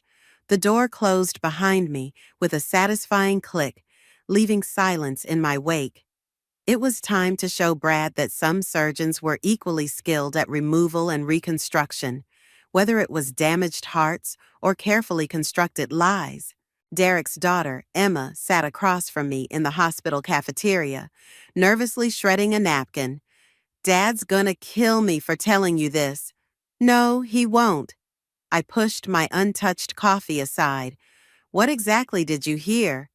It wasn't just what I heard. She pulled out her phone. I started recording stuff after Dad told me what was happening. Mr. Harrison, Brad, He's been talking to everyone at school, parents, teachers, even some students. My hands clenched under the table. Show me. The video was grainy, shot from behind a row of lockers. Brad stood with two other parents, his voice carrying that familiar concerned tone. Really worried about Samantha. The other night, Eliana showed up at 3 a.m., completely erratic, started screaming about conspiracies. That never happened. The words came out sharp enough to make Emma flinch. There's more. She swiped to another video. This time, Brad was with a teacher. The prescription drugs are just the beginning. Last week, she forgot to pick up Samantha because she was too out of it. The cafeteria light suddenly felt too bright. When was this?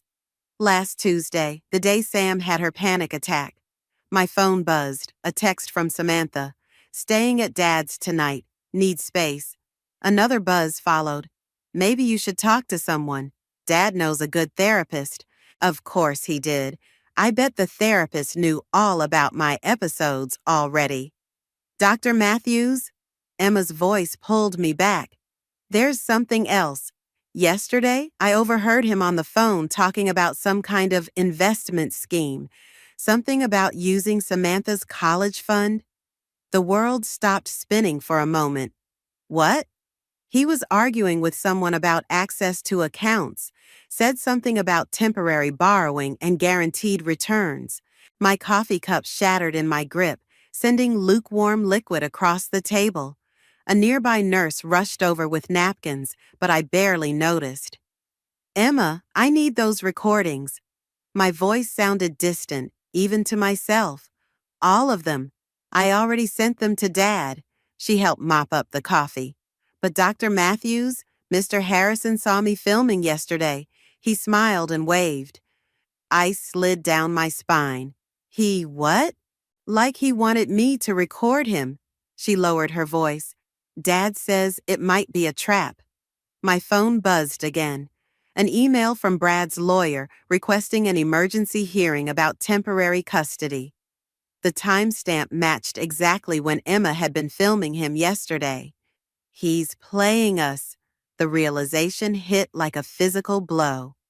He wanted us to gather evidence. Now he can claim I'm stalking him, using Derek's daughter to spy. Emma's eyes widened. I'm so sorry. I didn't mean to. It's not your fault. I stood up, already dialing Derek's number. But I need you to delete those recordings right now, all of them. But now, Emma, please. She complied, but her hands shook. What are you going to do? The answer came with surprising clarity. I'm going to give Brad exactly what he wants, a public meltdown, just not the kind he's expecting. Derek answered on the first ring. Elle, what's wrong? Remember that charity gala next week? The one where Brad's new client is receiving an award? Yeah, but get me an invitation. I watched Emma delete the last video. It's time to show Brad that if he wants to destroy someone's reputation, he should pick someone who doesn't know where all his bodies are buried. Eliana, wait. I hung up, turning back to Emma. Thank you for telling me. Now go home and forget everything you've seen. If anyone asks, especially Brad, you never spoke to me. She nodded, gathering her things. At the cafeteria door, she paused. Dr. Matthews, Dad says you save kids' lives every day. Maybe that's what really scares Mr. Harrison, that you're stronger than he is. After she left, I sat alone, staring at the coffee stains on the table. My phone kept buzzing. Samantha, Derek, Megan, Brad's lawyer. I ignored them all, focusing instead on the memory of Brad's smile as Emma filmed him. He thought he had all the pieces in place, every move calculated, but he'd forgotten something crucial. I didn't just fix broken hearts in the operating room. Sometimes I had to break them first to save the patient, and Brad's carefully constructed world was about to go into cardiac arrest. The charity gala sparkled with false promises and designer dresses. I adjusted my black evening gown, feeling the USB drive press against my ribs where I'd hidden it in my bra. Across the ballroom, Brad worked the crowd, his new client hanging on every word. "Are you sure about this?" Derek whispered, his hand steady on my lower back. "He's using Samantha's college fund for some investment scheme." My champagne glass trembled slightly. "Our daughter's future, Derek. That's where I draw the line." "Mom?" I turned to find Samantha standing behind us, wearing a blue dress I'd never seen before. Brad must have bought it for her. "What are you doing here?" The question came out sharper than intended. "Dad invited me." Her eyes narrowed. "He said you might try something tonight." Of course he did. I set down my champagne. "Sam, there are things you don't understand. Like how you hired Emma to spy on Dad?" She stepped closer, voice low. "He showed me the evidence, the recordings, the photos. How could you?" The room tilted slightly. "That's not what happened." "Save it." She pulled out her phone, showing me a series of messages, conversations between Brad and his lawyer about my harassment campaign. "Dad's filing a restraining order tomorrow. He says it's the only way to protect me." "Protect you?" My laugh sounded hollow. "Samantha, he's stealing from you. Your college fund is being invested." Brad's voice cut through the conversation as he appeared behind our daughter. "I was going to surprise you both next week. The returns are guaranteed." "Nothing's guaranteed." I reached for my purse, where I kept copies of his shady dealings. "Except maybe how you'll manage to lose everything just like last time?" Brad's smile was razor sharp. "When I lost our savings on that startup, the time you never let me forget about?" He turned to Samantha. "See what I mean about her instability, the paranoia?" Derek stepped forward. "That's enough." "Actually," Brad pulled out his phone. "Perfect timing. Security? Yes, she's here, just like I warned you she might be." Two men in black suits approached. One spoke into his earpiece. "Dr. Matthews, we need you to come with us." "What?" I looked around, suddenly aware of the watching crowd. "This is ridiculous. Mom, please." Samantha's voice cracked. "Don't make a scene. Just go." "Listen to our daughter," Brad said softly. "Before you do something else, you'll regret." The USB drive felt like it was burning against my skin. One move and I could expose everything: the fraudulent investments, the manipulated messages, the calculated destruction of my reputation.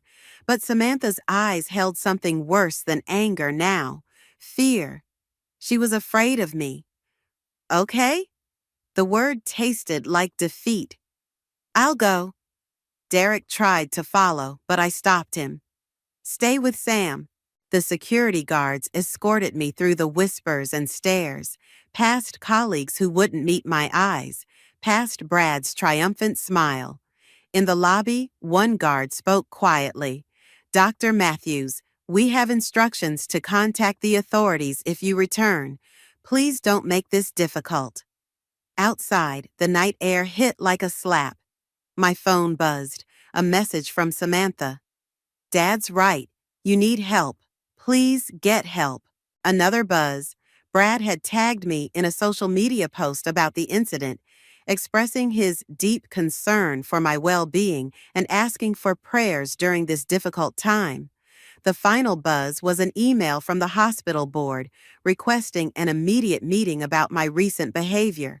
I stood alone on the sidewalk, watching through the window as Brad hugged our daughter, playing the concerned father perfectly. He'd orchestrated everything: the recordings, the witnesses, the security. He'd known I'd try to expose him tonight and turned it into the final proof of my instability. My phone buzzed again, Megan calling. I ignored it, along with the tears threatening to fall. Crying wouldn't help. Nothing would help now. Brad had won. A car pulled up, Derek's. He must have followed despite my warning, but I turned away, starting to walk. Eliana, wait!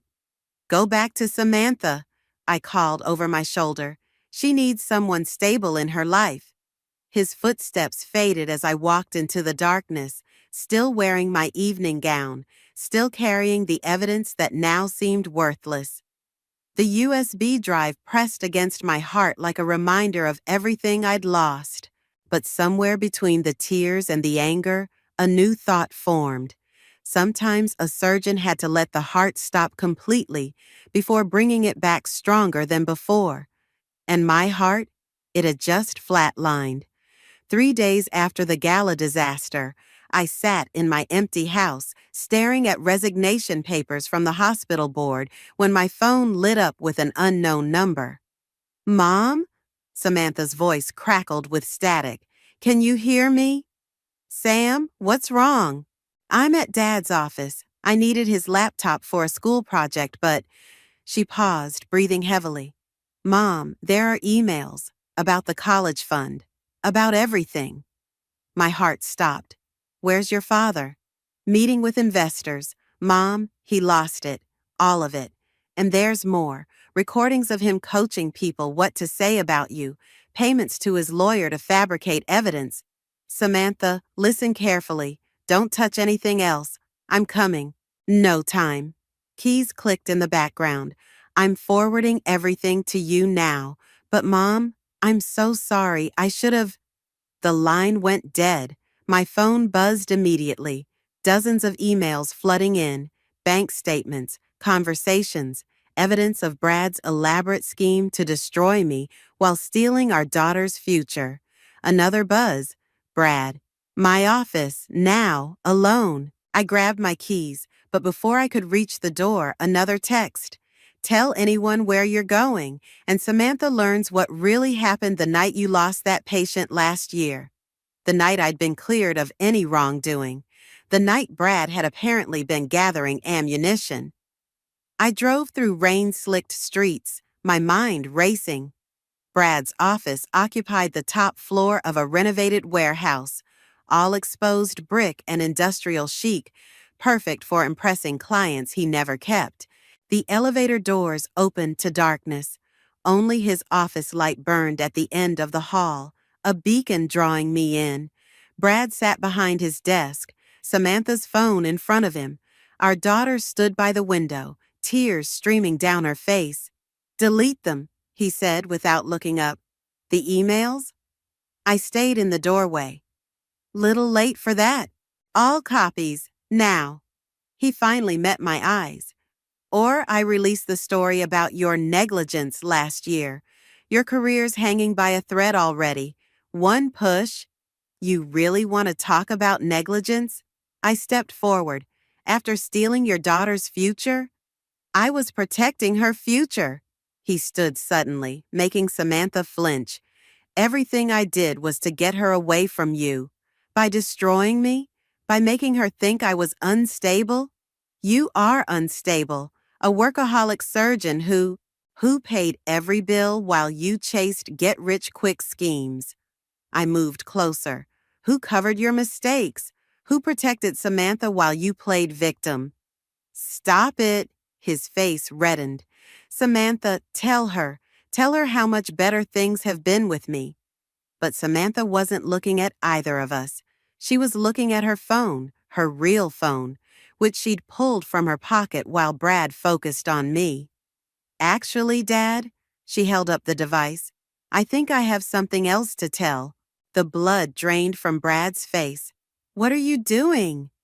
Recording, just like you taught me. Her voice shook but held firm. I've been recording everything. Every conversation where you coached me what to say about Mom. Every time you bragged about destroying her reputation. Everything. Samantha. I sent copies to Mom's lawyer 10 minutes ago. She moved away from the window, toward me. It's over, Dad. Brad lunged for her phone, but I stepped between them.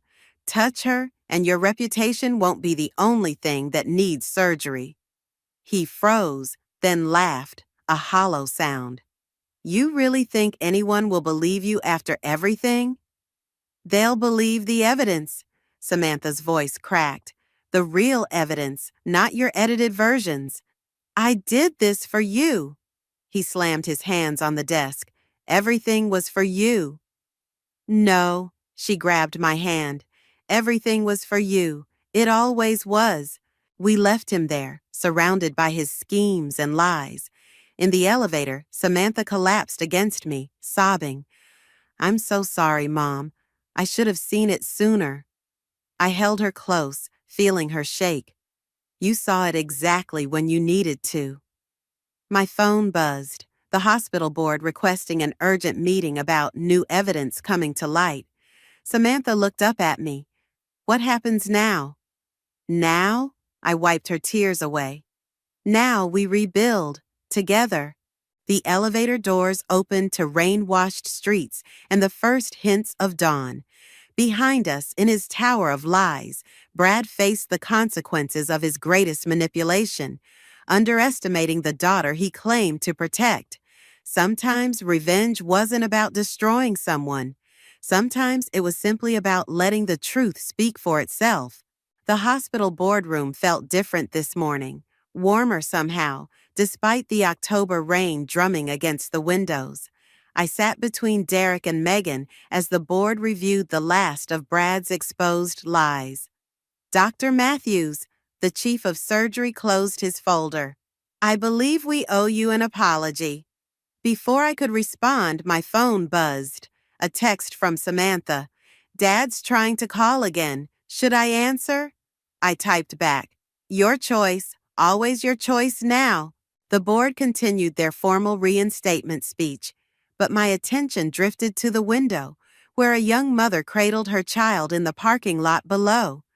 Yesterday's surgery had saved her daughter's heart, a complex repair that required breaking things to fix them. There's one more matter, the chief added. Your ex-husband's client list included several hospital board members' companies. Given the evidence of his financial improprieties, there may be legal implications. I'm a surgeon, I said quietly. I fix hearts. What happens to Brad isn't my concern anymore. My phone buzzed again, Samantha. He says he can explain everything, that he did it because he loves me. Derek squeezed my hand under the table as I replied. Sometimes love isn't enough. Sometimes it's just another word for control. The meeting ended with handshakes and awkward apologies. In the hallway, Megan pulled me aside. Brad's lawyer called. He's offering a deal. He'll sign away all parental rights if you drop the criminal charges. That's not my decision. I checked my phone. Samantha had gone silent. Those charges came from his investors, not me. Megan hesitated. Are you sure you're okay with how this ended? It feels almost too easy. Easy? I laughed, but there was no bitterness now. He lost everything trying to destroy me. His reputation, his clients, his relationship with Samantha. That's not ease, that's karma. Speaking of karma, Derek appeared with his tablet. Brad's latest social media post is interesting. I glanced at the screen, a long, rambling confession about mental health struggles and seeking help. The comments section overflowed with support from people who didn't know the truth. Let him have his narrative. I handed back the tablet. Some people need lies to survive. I don't anymore. My phone buzzed one final time. Samantha again. I told Dad I can't see him for a while, that I need time. He started crying, said he never meant to hurt anyone. Want me to come pick you up? I texted back. No, Emma's mom is driving me to your place. Dad kept saying he did everything for me, but I think he did it all for himself. Is that weird to finally understand? No, honey, that's called growing up. In the hospital lobby, Derek pulled me close. Your daughter's pretty amazing, you know. She is. I watched the rain slow to a drizzle. She recorded everything because she needed to know the truth, not just about Brad, but about herself, about what she's capable of. Like mother, like daughter, Megan said softly. My pager buzzed. Emergency surgery needed. Another heart requiring careful hands to break and rebuild it. Go, Derek smiled. Save a life. We'll handle dinner with Samantha. As I headed to the OR, my phone lit up with one last message from Brad. I never meant for any of this to happen. Please, can we talk? I deleted it without responding. Some hearts couldn't be fixed. Some shouldn't be.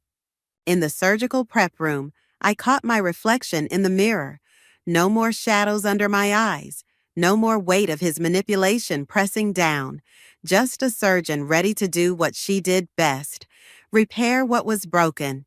But as I scrubbed in, I thought about Brad's social media confession, about how easily people believed what they wanted to believe. Maybe that was his real punishment, spending the rest of his life pretending to be someone he wasn't, while Samantha and I lived honestly with who we were. Dr. Matthews? A nurse poked her head in. Patients ready. I nodded, feeling the familiar calm settle over me.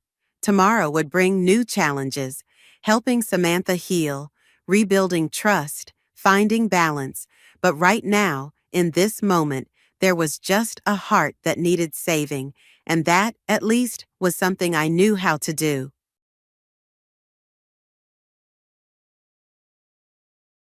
The package sat on my doorstep like a landmine waiting to detonate. No return address, just my name in precise block letters that seemed too deliberate to be casual. I should have known better than to open it, should have trusted that creeping sensation along my spine that whispered something was wrong. My name is Chloe, and until 10 minutes ago, I thought I understood my life. Funny how a single USB drive can shatter 28 years of marriage into sharp, glittering pieces. The video plays again on my laptop screen. I can't stop watching it, like pressing on a bruise to make sure it still hurts. Sam, my late husband, sits in an unfamiliar living room, bouncing a toddler on his knee. A woman I've never met leans into the frame, kissing his cheek. The timestamp shows this was filmed just 3 months before his heart attack. Connor needs to see this, I whisper to the empty kitchen, but my hands are already closing the laptop. My older son worshipped his father. This would destroy him just like it's destroying me. My phone buzzes. Speaking of Connor. Mom, Sophie and I were thinking about Dad's old beach house, he says, not bothering with hello. You're not using it, and we could really use the equity for our new place. I grip the counter, knuckles white. The beach house isn't for sale, Connor. We've discussed this. But it's just sitting there empty. Dad would have wanted... Your father wanted a lot of things, I cut in, the bitterness surprising even me. Apparently, he wanted a whole second family none of us knew about. Silence crackles across the line. What are you talking about? Nothing. Forget I said anything. But it's too late. I can hear the shift in his breathing, the way he's already gearing up for an argument. Mum, you can't just say something like that and then, I need to go. I hang up before he can protest, then immediately silence my phone as it starts buzzing again. The doorbell rings, making me jump. Through the peephole, I see Eli, my younger son, shifting from foot to foot on the porch. He's always had an uncanny sense for when something's wrong. I open the door and he takes one look at my face before stepping inside. What happened? Your father. I start, then stop, unsure how to continue. How do you tell your child their dead father had been living a double life? Eli guides me to the couch, his artist's hands gentle on my shoulders. Whatever it is, we'll figure it out together. I shake my head, reaching for the laptop. Someone sent me this today. I don't know who, but... I open it, start the video again. Eli watches in silence, his face growing paler with each passing second. When it ends, he lets out a long breath. Jesus Christ, Dad. There's more, I say, clicking through the files. Bank statements, years of transfers to an account in their name. Our name, he gave them our name, Eli. They're out there somewhere, living as Mitchells. Connor's going to lose it, Eli murmurs, running a hand through his hair. Especially with the inheritance stuff already. I know. I close the laptop again, suddenly exhausted. And Sophie will make sure he does. Sophie. Eli's voice carries a note of disgust. She's been pushing him about the beach house, hasn't she? I nod, remembering the way Connor's fiancée looked at me during our last family dinner, her smile sharp as a blade. She wants everything she thinks we owe them. And now, I gesture at the laptop. Now I don't even know what we really have anymore. What else was he hiding? Eli takes my hand, squeezing it gently. What are you going to do? I look down at our joined hands, thinking of Sam's other family, of Sophie's manipulative games, of Connor's increasing demands. 28 years of memories shift and reform, taking on new, darker shapes. I'm going to find out exactly what your father left behind, I say finally. And then I'm going to make sure everyone gets exactly what they deserve. 3 days after the video arrived, I sit across from Connor at our family's beach house, watching him pace like a caged animal. The late afternoon sun catches the dust motes he stirs up, making them dance like tiny accusations in the air. You're telling me Dad had another family? And you're just mentioning this now? His voice cracks on the last word. I needed time to process it myself. I run my finger along a scratch in the dining table, remembering Sam teaching Connor to ride his bike on the deck outside. How many other children had he taught to ride bikes? Show me the video again. Connor, show me. He slams his hand on the table, making the crystal vase jump. Sam's mother's vase, another inheritance to fight over. I open the laptop, but before I can press play, Sophie sweeps in through the French doors. Sorry I'm late, traffic was terrible. She kisses Connor's cheek, then freezes, reading the room. What's wrong? Connor gestures at the laptop. Mum's been keeping secrets. Sophie slides into the chair beside him, her manicured hand finding his arm. Perfect nails, perfect clothes, perfect mask of concern. What kind of secrets? I press play instead of answering. Let her see for herself. Let her calculate how this affects her plans.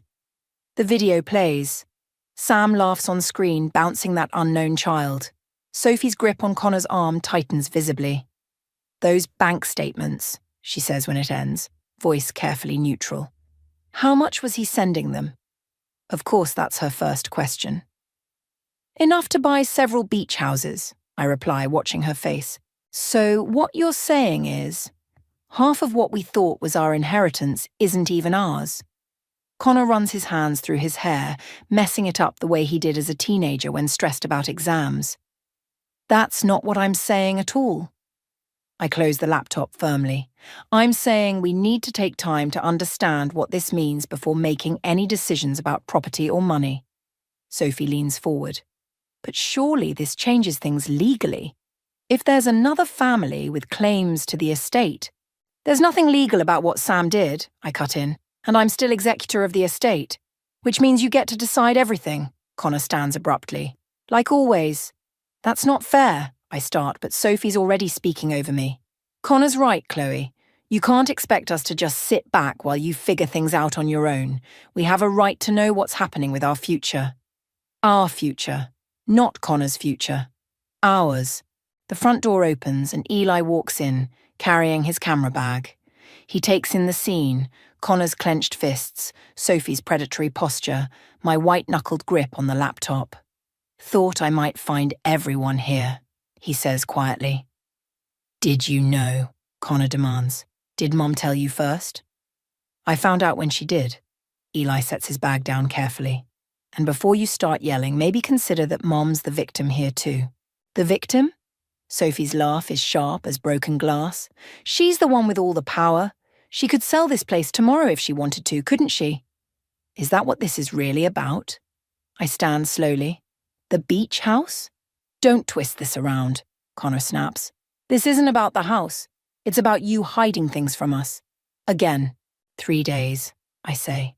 I waited 3 days to tell you your father had been lying to all of us for years.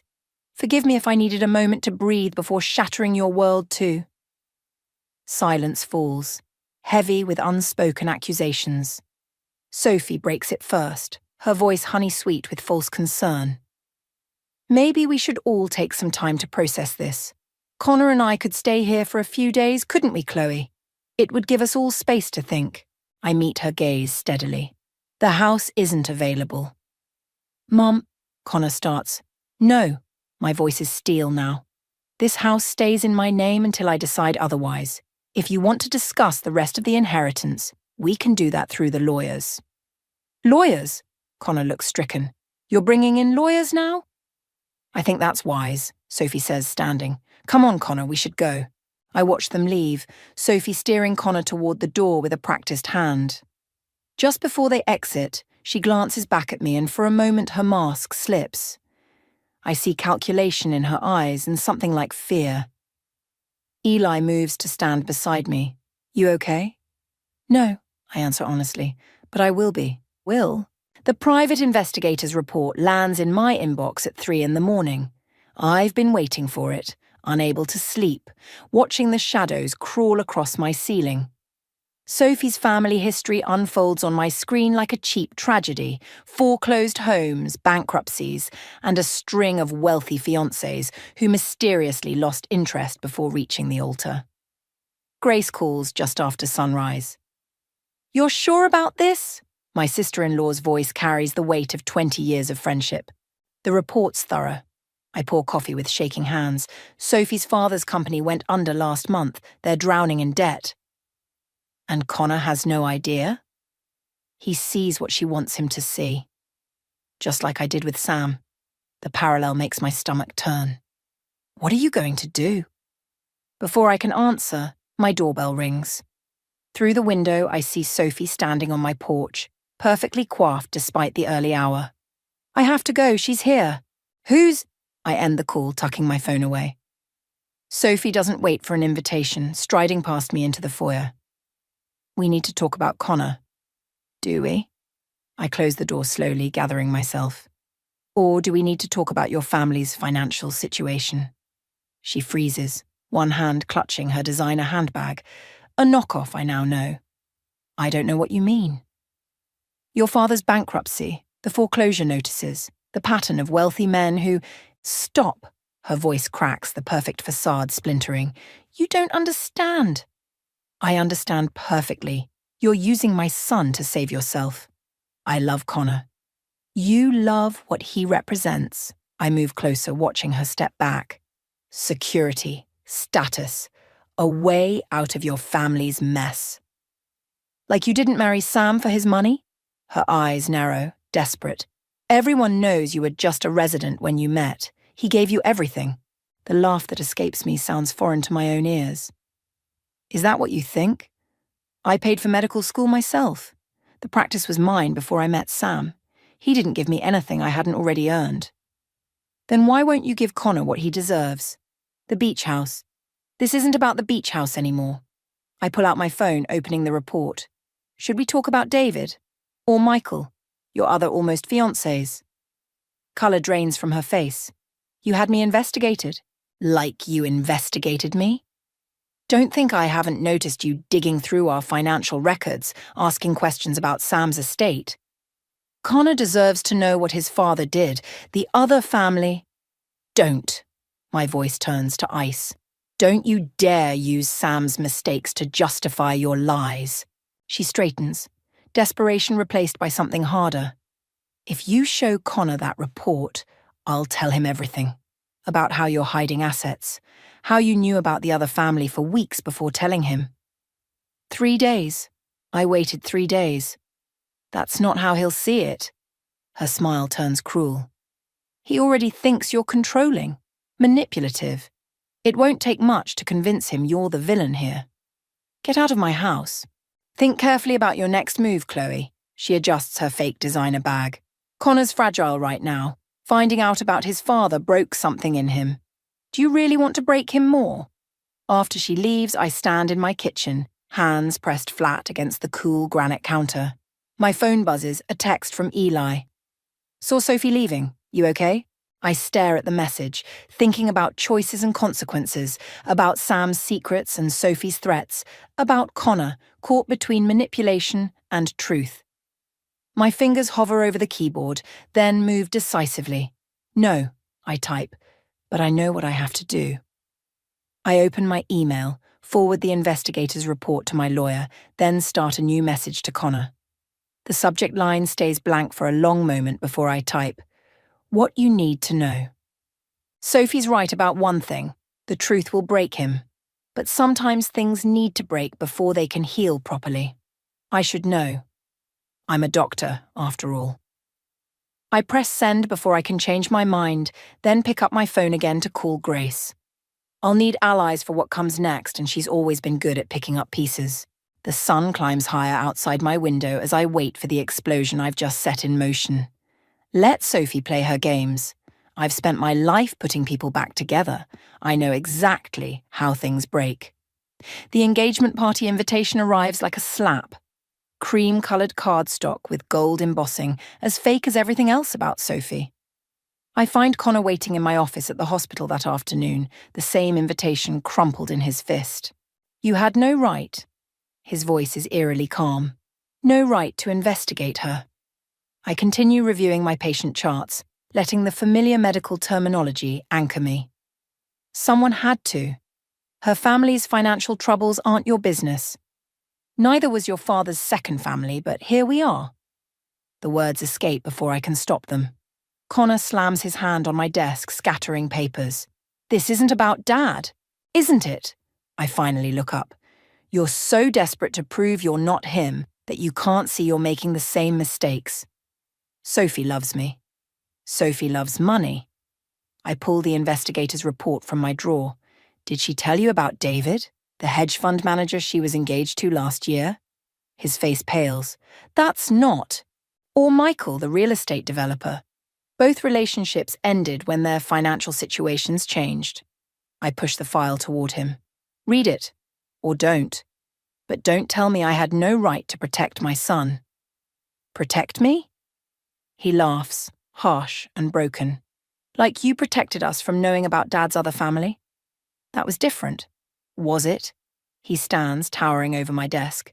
"You're just like him, controlling everything, deciding what everyone else gets to know."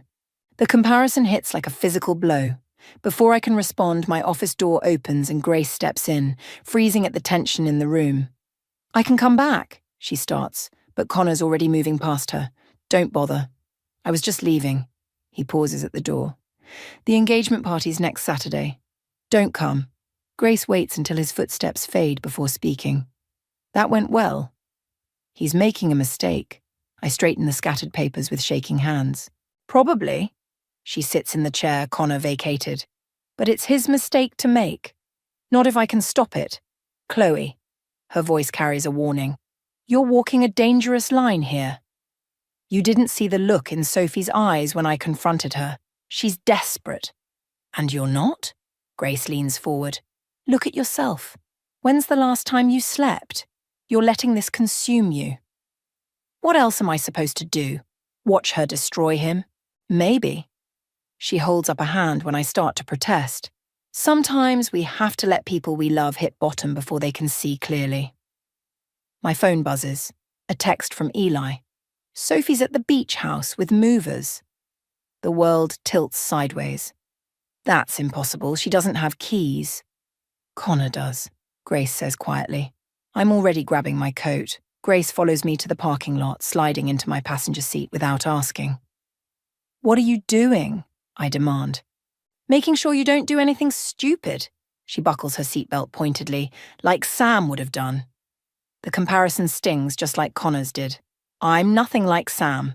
"No," she watches me grip the steering wheel. "You're both willing to destroy your family to protect it." We drive in silence, the autumn sun setting behind storm clouds. When we reach the beach house, there's a moving truck in the driveway and Sophie directing men carrying out antiques. My antiques, Sam's mother's antiques. Eli stands on the porch looking lost. I tried to stop them. Connor gave them authorization papers. Where is he? My voice sounds distant to my own ears. Inside with the estate lawyer. Sophie appears in the doorway, triumphant, signing over his portion of the property. It's amazing what people will do for love, isn't it?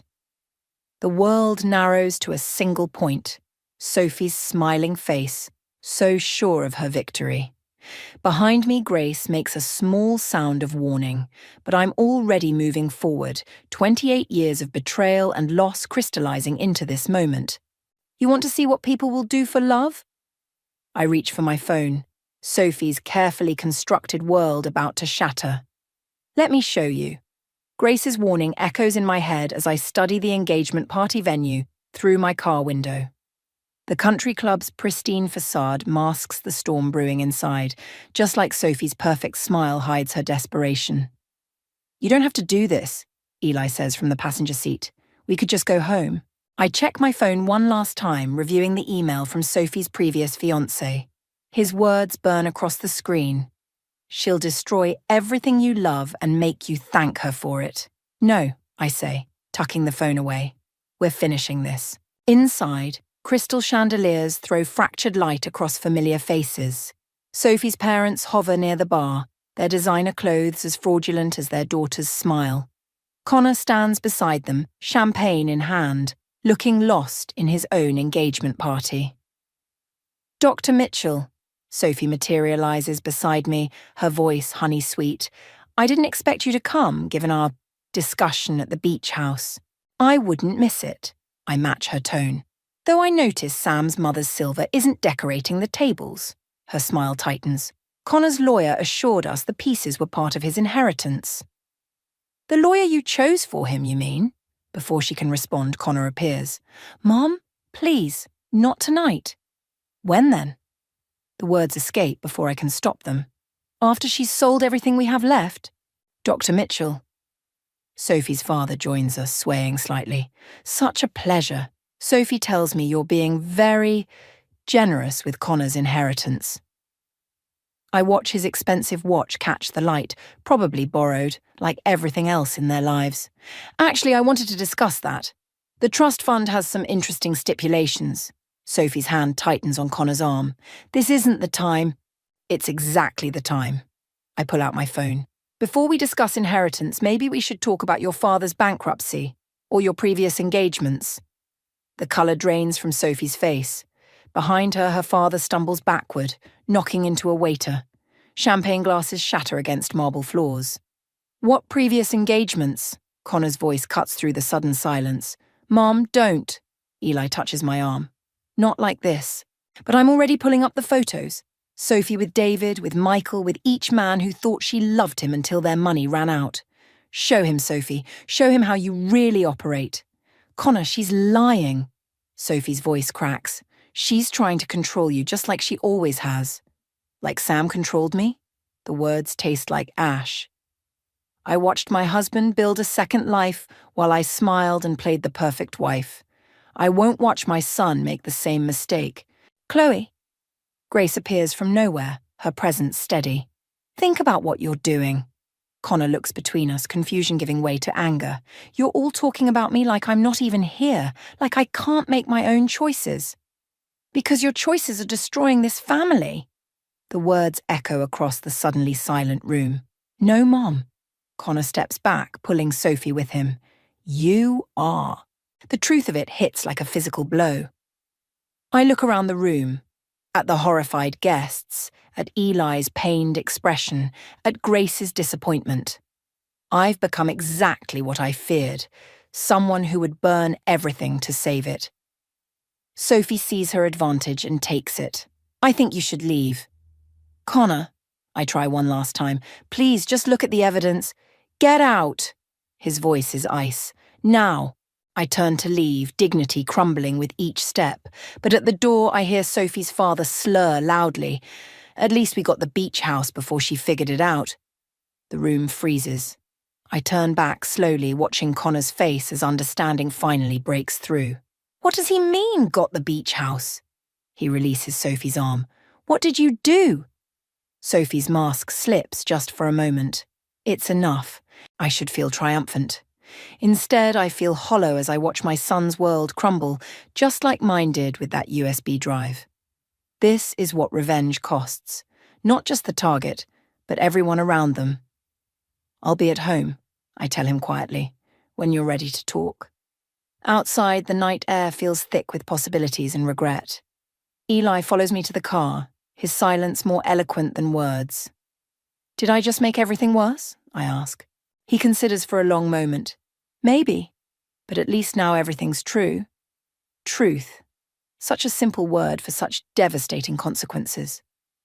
I start the car, wondering if Sam felt this same mixture of victory and loss when he started his second family. If he ever understood the real cost of his choices. I'm beginning to. The beach house feels like a tomb in the pre-dawn darkness. I sit at Sam's old desk, surrounded by the wreckage of Sophie's movers, empty spaces where paintings hung, gaps in the shelving where family photos stood. The USB drive that started everything sits beside an unopened bottle of Sam's favourite scotch. My phone lights up. Grace. Connor's looking for Sophie, she says without preamble. She disappeared after the party. Her parents too. Of course they did. I trace the edge of the desk where Connor carved his initials as a child. They got what they wanted. Not everything. The beach house transfer wasn't legal. Your lawyer already filed an injunction. It doesn't matter anymore. I stare at the scotch bottle. I lost him anyway. The front door creaks. Heavy footsteps in the hallway. I know those steps. Heard them stomping upstairs through teenage tantrums, trudging home after football losses, walking away from me at the engagement party. Connor appears in the doorway looking like he's aged years in hours. They're gone, he says, all of them. The apartment's empty. I know. They took everything. His voice cracks. The ring, the money I gave them for the wedding venue, even my car. Connor, don't.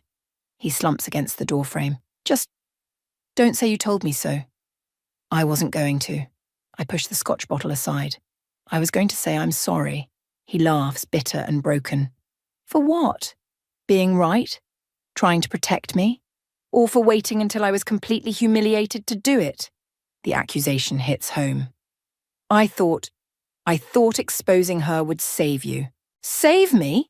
He straightens, anger flaring. You destroyed me, Mom, in front of everyone we know, just like Dad destroyed you with that video. That's different. Is it? He moves to the window, staring out at the dark ocean. You both decided what everyone else needed to know, when they needed to know it. You controlled the truth just like he did. The parallel steals my breath. Connor, please. I found this in Sophie's things. He pulls out a familiar envelope, the one that held the USB drive. She's the one who sent you the video about Dad's other family. Did you know that? The room tilts sideways. What? She found them months ago. Used it to pressure Dad's lawyer about the inheritance. His laugh is hollow. Guess she learned from the best, right? Using people's secrets against them? I grip the desk edge, remembering Sophie's words at our confrontation. Everyone knows you married Sam for his money. She'd known then. Had orchestrated everything. I was trying to protect you, I whisper. No. Connor turns, his face hard in the dim light. You were trying to win, just like Sophie, just like Dad. And look what it got us. He drops the envelope on the desk. The beach house is yours. Everything's yours. I don't want any of it anymore. Where will you go? Does it matter? He moves toward the door, then pauses. You know what the worst part is. Sophie might have been using me, but at least she was honest about who she was in the end. You're still lying to yourself about what this was really about. The door closes behind him with devastating finality. I sit in the growing dawn, surrounded by the ruins of 2 generations of betrayal. The USB drive glows faintly, a technological ghost holding all our failures. My phone buzzes again, Eli this time. Mom, you okay? I stare at the message, thinking about Sam's secrets, Sophie's manipulations, my own righteous certainty that revenge would heal everything. No, I type back. I don't think I am. The sun rises over the ocean, painting everything in harsh morning light. I open Sam's scotch with shaking hands, pour a measure into his favourite crystal tumbler, one of the few pieces Sophie's movers didn't take. You would have loved this, I tell his empty chair. All of us destroying each other with the truth. Isn't that what you were afraid of? Why you never told us about them? The scotch burns going down. Outside, waves crash against the shore, eternal and indifferent to our human dramas. I pick up the USB drive, turning it in my hands, finally understanding that revenge doesn't heal wounds, it just passes them down, generation after generation, each of us thinking we're different, we're justified, we're right, until we're all equally wrong. A week after Connor walks out, I find Sophie waiting in my hospital office. She sits in my chair, perfectly poised, as if she hasn't destroyed everything she touched. "Bold of you to come here," I say, closing the door behind me. "Desperate times." She gestures to the chair across from her, my guest chair in my office. "Please, sit." I remain standing. "Where's Connor?" "Gone." She examines her manicured nails. "But you knew that already. The question is, where's the money?" "What money?" "Don't play stupid, Chloe. The offshore accounts, Sam's secret investments." Her smile turns sharp. "Did you think I only found the video?" "I found everything." The floor seems to shift beneath my feet. Sam's voice echoes in my memory. "Just sign these papers, honey. Trust me to handle the finances." "I don't know what you're talking about." "No." She pulls out her phone, starts reading. 3 accounts in the Cayman Islands. A shell company in Panama. All technically legal, but messy if the IRS starts asking questions. She looks up. "Connor's signature is on half these documents. Did you know that?" My blood runs cold. "Sam wouldn't what? Set up his son to take the fall if things went wrong?" She laughs. "You really didn't know him at all, did you? What do you want?" "A deal." She stands, moving around the desk. "You transfer the beach house to Connor, legally this time, and I'll make sure these documents never reach the authorities. You're blackmailing me with my own son. I learned from the best." She perches on the desk edge. "Wasn't that what you did? Used Sam's secrets to control Connor?" "I was protecting him. So am I." Her voice softens with false sympathy. "He's fragile right now, Chloe. Finding out his father made him an unwitting accomplice to tax fraud. It would destroy him." The pieces click together. "You planned this from the beginning. The video, the engagement, all of it." "Not all of it. You did most of the work yourself." She straightens, smoothing her skirt. "Your revenge against me gave me everything I needed. Connor hates you now. He'll believe anything I tell him. He won't. He already has." She holds up her phone, showing me a text conversation. Connor's words blur before my eyes. "Mum never cared about protecting me, only about controlling everything." My hands shake as I reach for my own phone. "I'm calling security." "Go ahead. I'll be gone before they arrive. But these documents?" She waves her phone. "They'll go straight to the IRS. Your choice, Chloe." The door opens. Eli steps in, camera in hand. "Actually," he says quietly, "I think we got everything we need." Sophie's mask slips for the first time. "What? Did you really think I'd meet you alone?" I ask, finding my strength. "After everything. You recorded every word." Eli holds up his camera, including the blackmail attempt, the confession about the video, everything. She lunges for the camera. Eli steps back, bumping into Grace as she enters with 2 police officers. "Sophie Williams." One officer steps forward. "We'd like to ask you some questions about fraud and extortion." "You can't prove anything." But her voice wavers. "Actually," Grace says, "we can. The offshore accounts. They don't exist. Sam was many things, but he never involved Connor in anything illegal. You played your hand too hard." I watch Sophie's perfect facade crumble as the officers lead her away. Her final glare holds more venom than any snake. "Connor," she says, pausing at the door, "he'll never forgive you for this." Maybe not. I meet her gaze steadily, but at least he'll be free of both our manipulations. After she's gone, I sink into my chair, in my office. Eli puts his hand on my shoulder. "You okay?" "No." I look up at my children, one here, one lost to the aftermath of all our choices. "But maybe now we can start being honest about why." Grace picks up Sophie's abandoned phone. "Should we call Connor?" "Not yet." I think of Sam, of Sophie, of all the secrets we keep thinking they'll protect the ones we love. He needs to find his own truth first. We all do. Outside my office window, the sun breaks through storm clouds. Not an ending, not really, but maybe. Finally, a chance to begin again. Without secrets, without revenge, without the shadows we cast trying to protect each other from the light. The beach house looks different in winter. Waves crash against the shore, darker and more insistent than the summer swells. I'm packing Sam's old desk when I hear footsteps on the porch, too heavy for Eli, too hesitant for Grace. Connor stands in the doorway thinner than I remember, shadows under his eyes that weren't there before.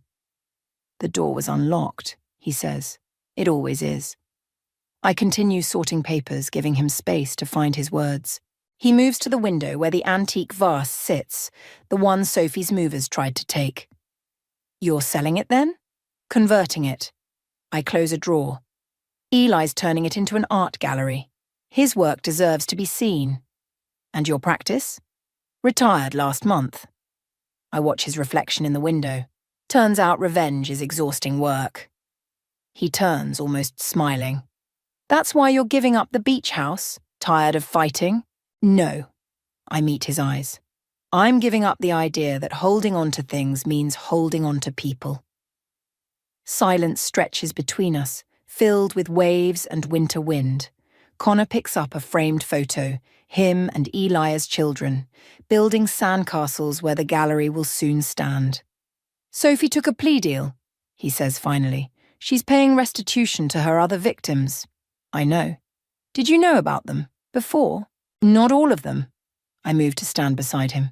Just like your father's other family. We see what we choose to see. He sets the photo down carefully. I found them, you know. Dad's other kids. He swallows hard.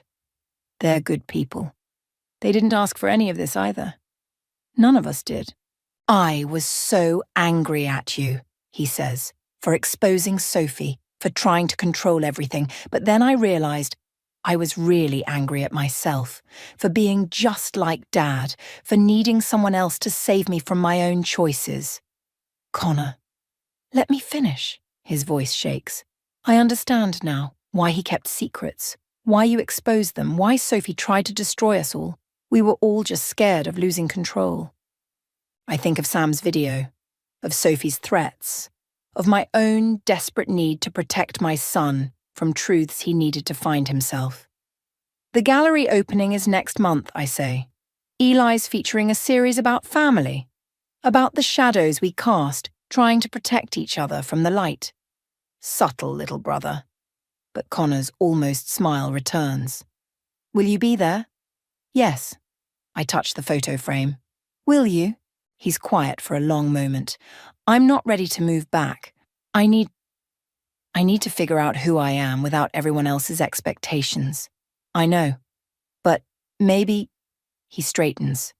Maybe I could come to the opening, see what Eli's done with the place. He'd like that. I turn to face him fully. I would too. The doorbell rings. Eli, right on time. Connor steps back, moving toward the side door. I should go. Connor, I catch his arm. The door's always unlocked, remember that. He nods once, then slips out into the winter afternoon. Through the window, I watch him pause at the edge of the property, looking back at the house, at the ocean, at the life we're all slowly learning to rebuild. Eli enters, carrying paint samples and renovation plans. Was that? Yes. Is he okay? No. I pick up the photo of my sons in happier days. But maybe that's okay too. We all need to break before we can heal differently. Deep thoughts for a gallery renovation? Eli teases, but his eyes are understanding. Speaking of renovation, I hand him an envelope. This came yesterday from Sam's other family. He reads quickly, eyes widening. They want to invest in the gallery? They want to be part of something honest. I look around the room, seeing not what was lost, but what might be built in its place. Something that acknowledges all our shadows while letting in new light. Outside, the winter sun breaks through clouds, casting long shadows across the beach. Soon this room will be filled with Eli's art, with new memories, with truths we're finally strong enough to face. The waves keep crashing, eternal and indifferent. But in their rhythm I hear something I've been missing, not an ending but a transformation. Not forgiveness exactly, but understanding. Sometimes that's enough.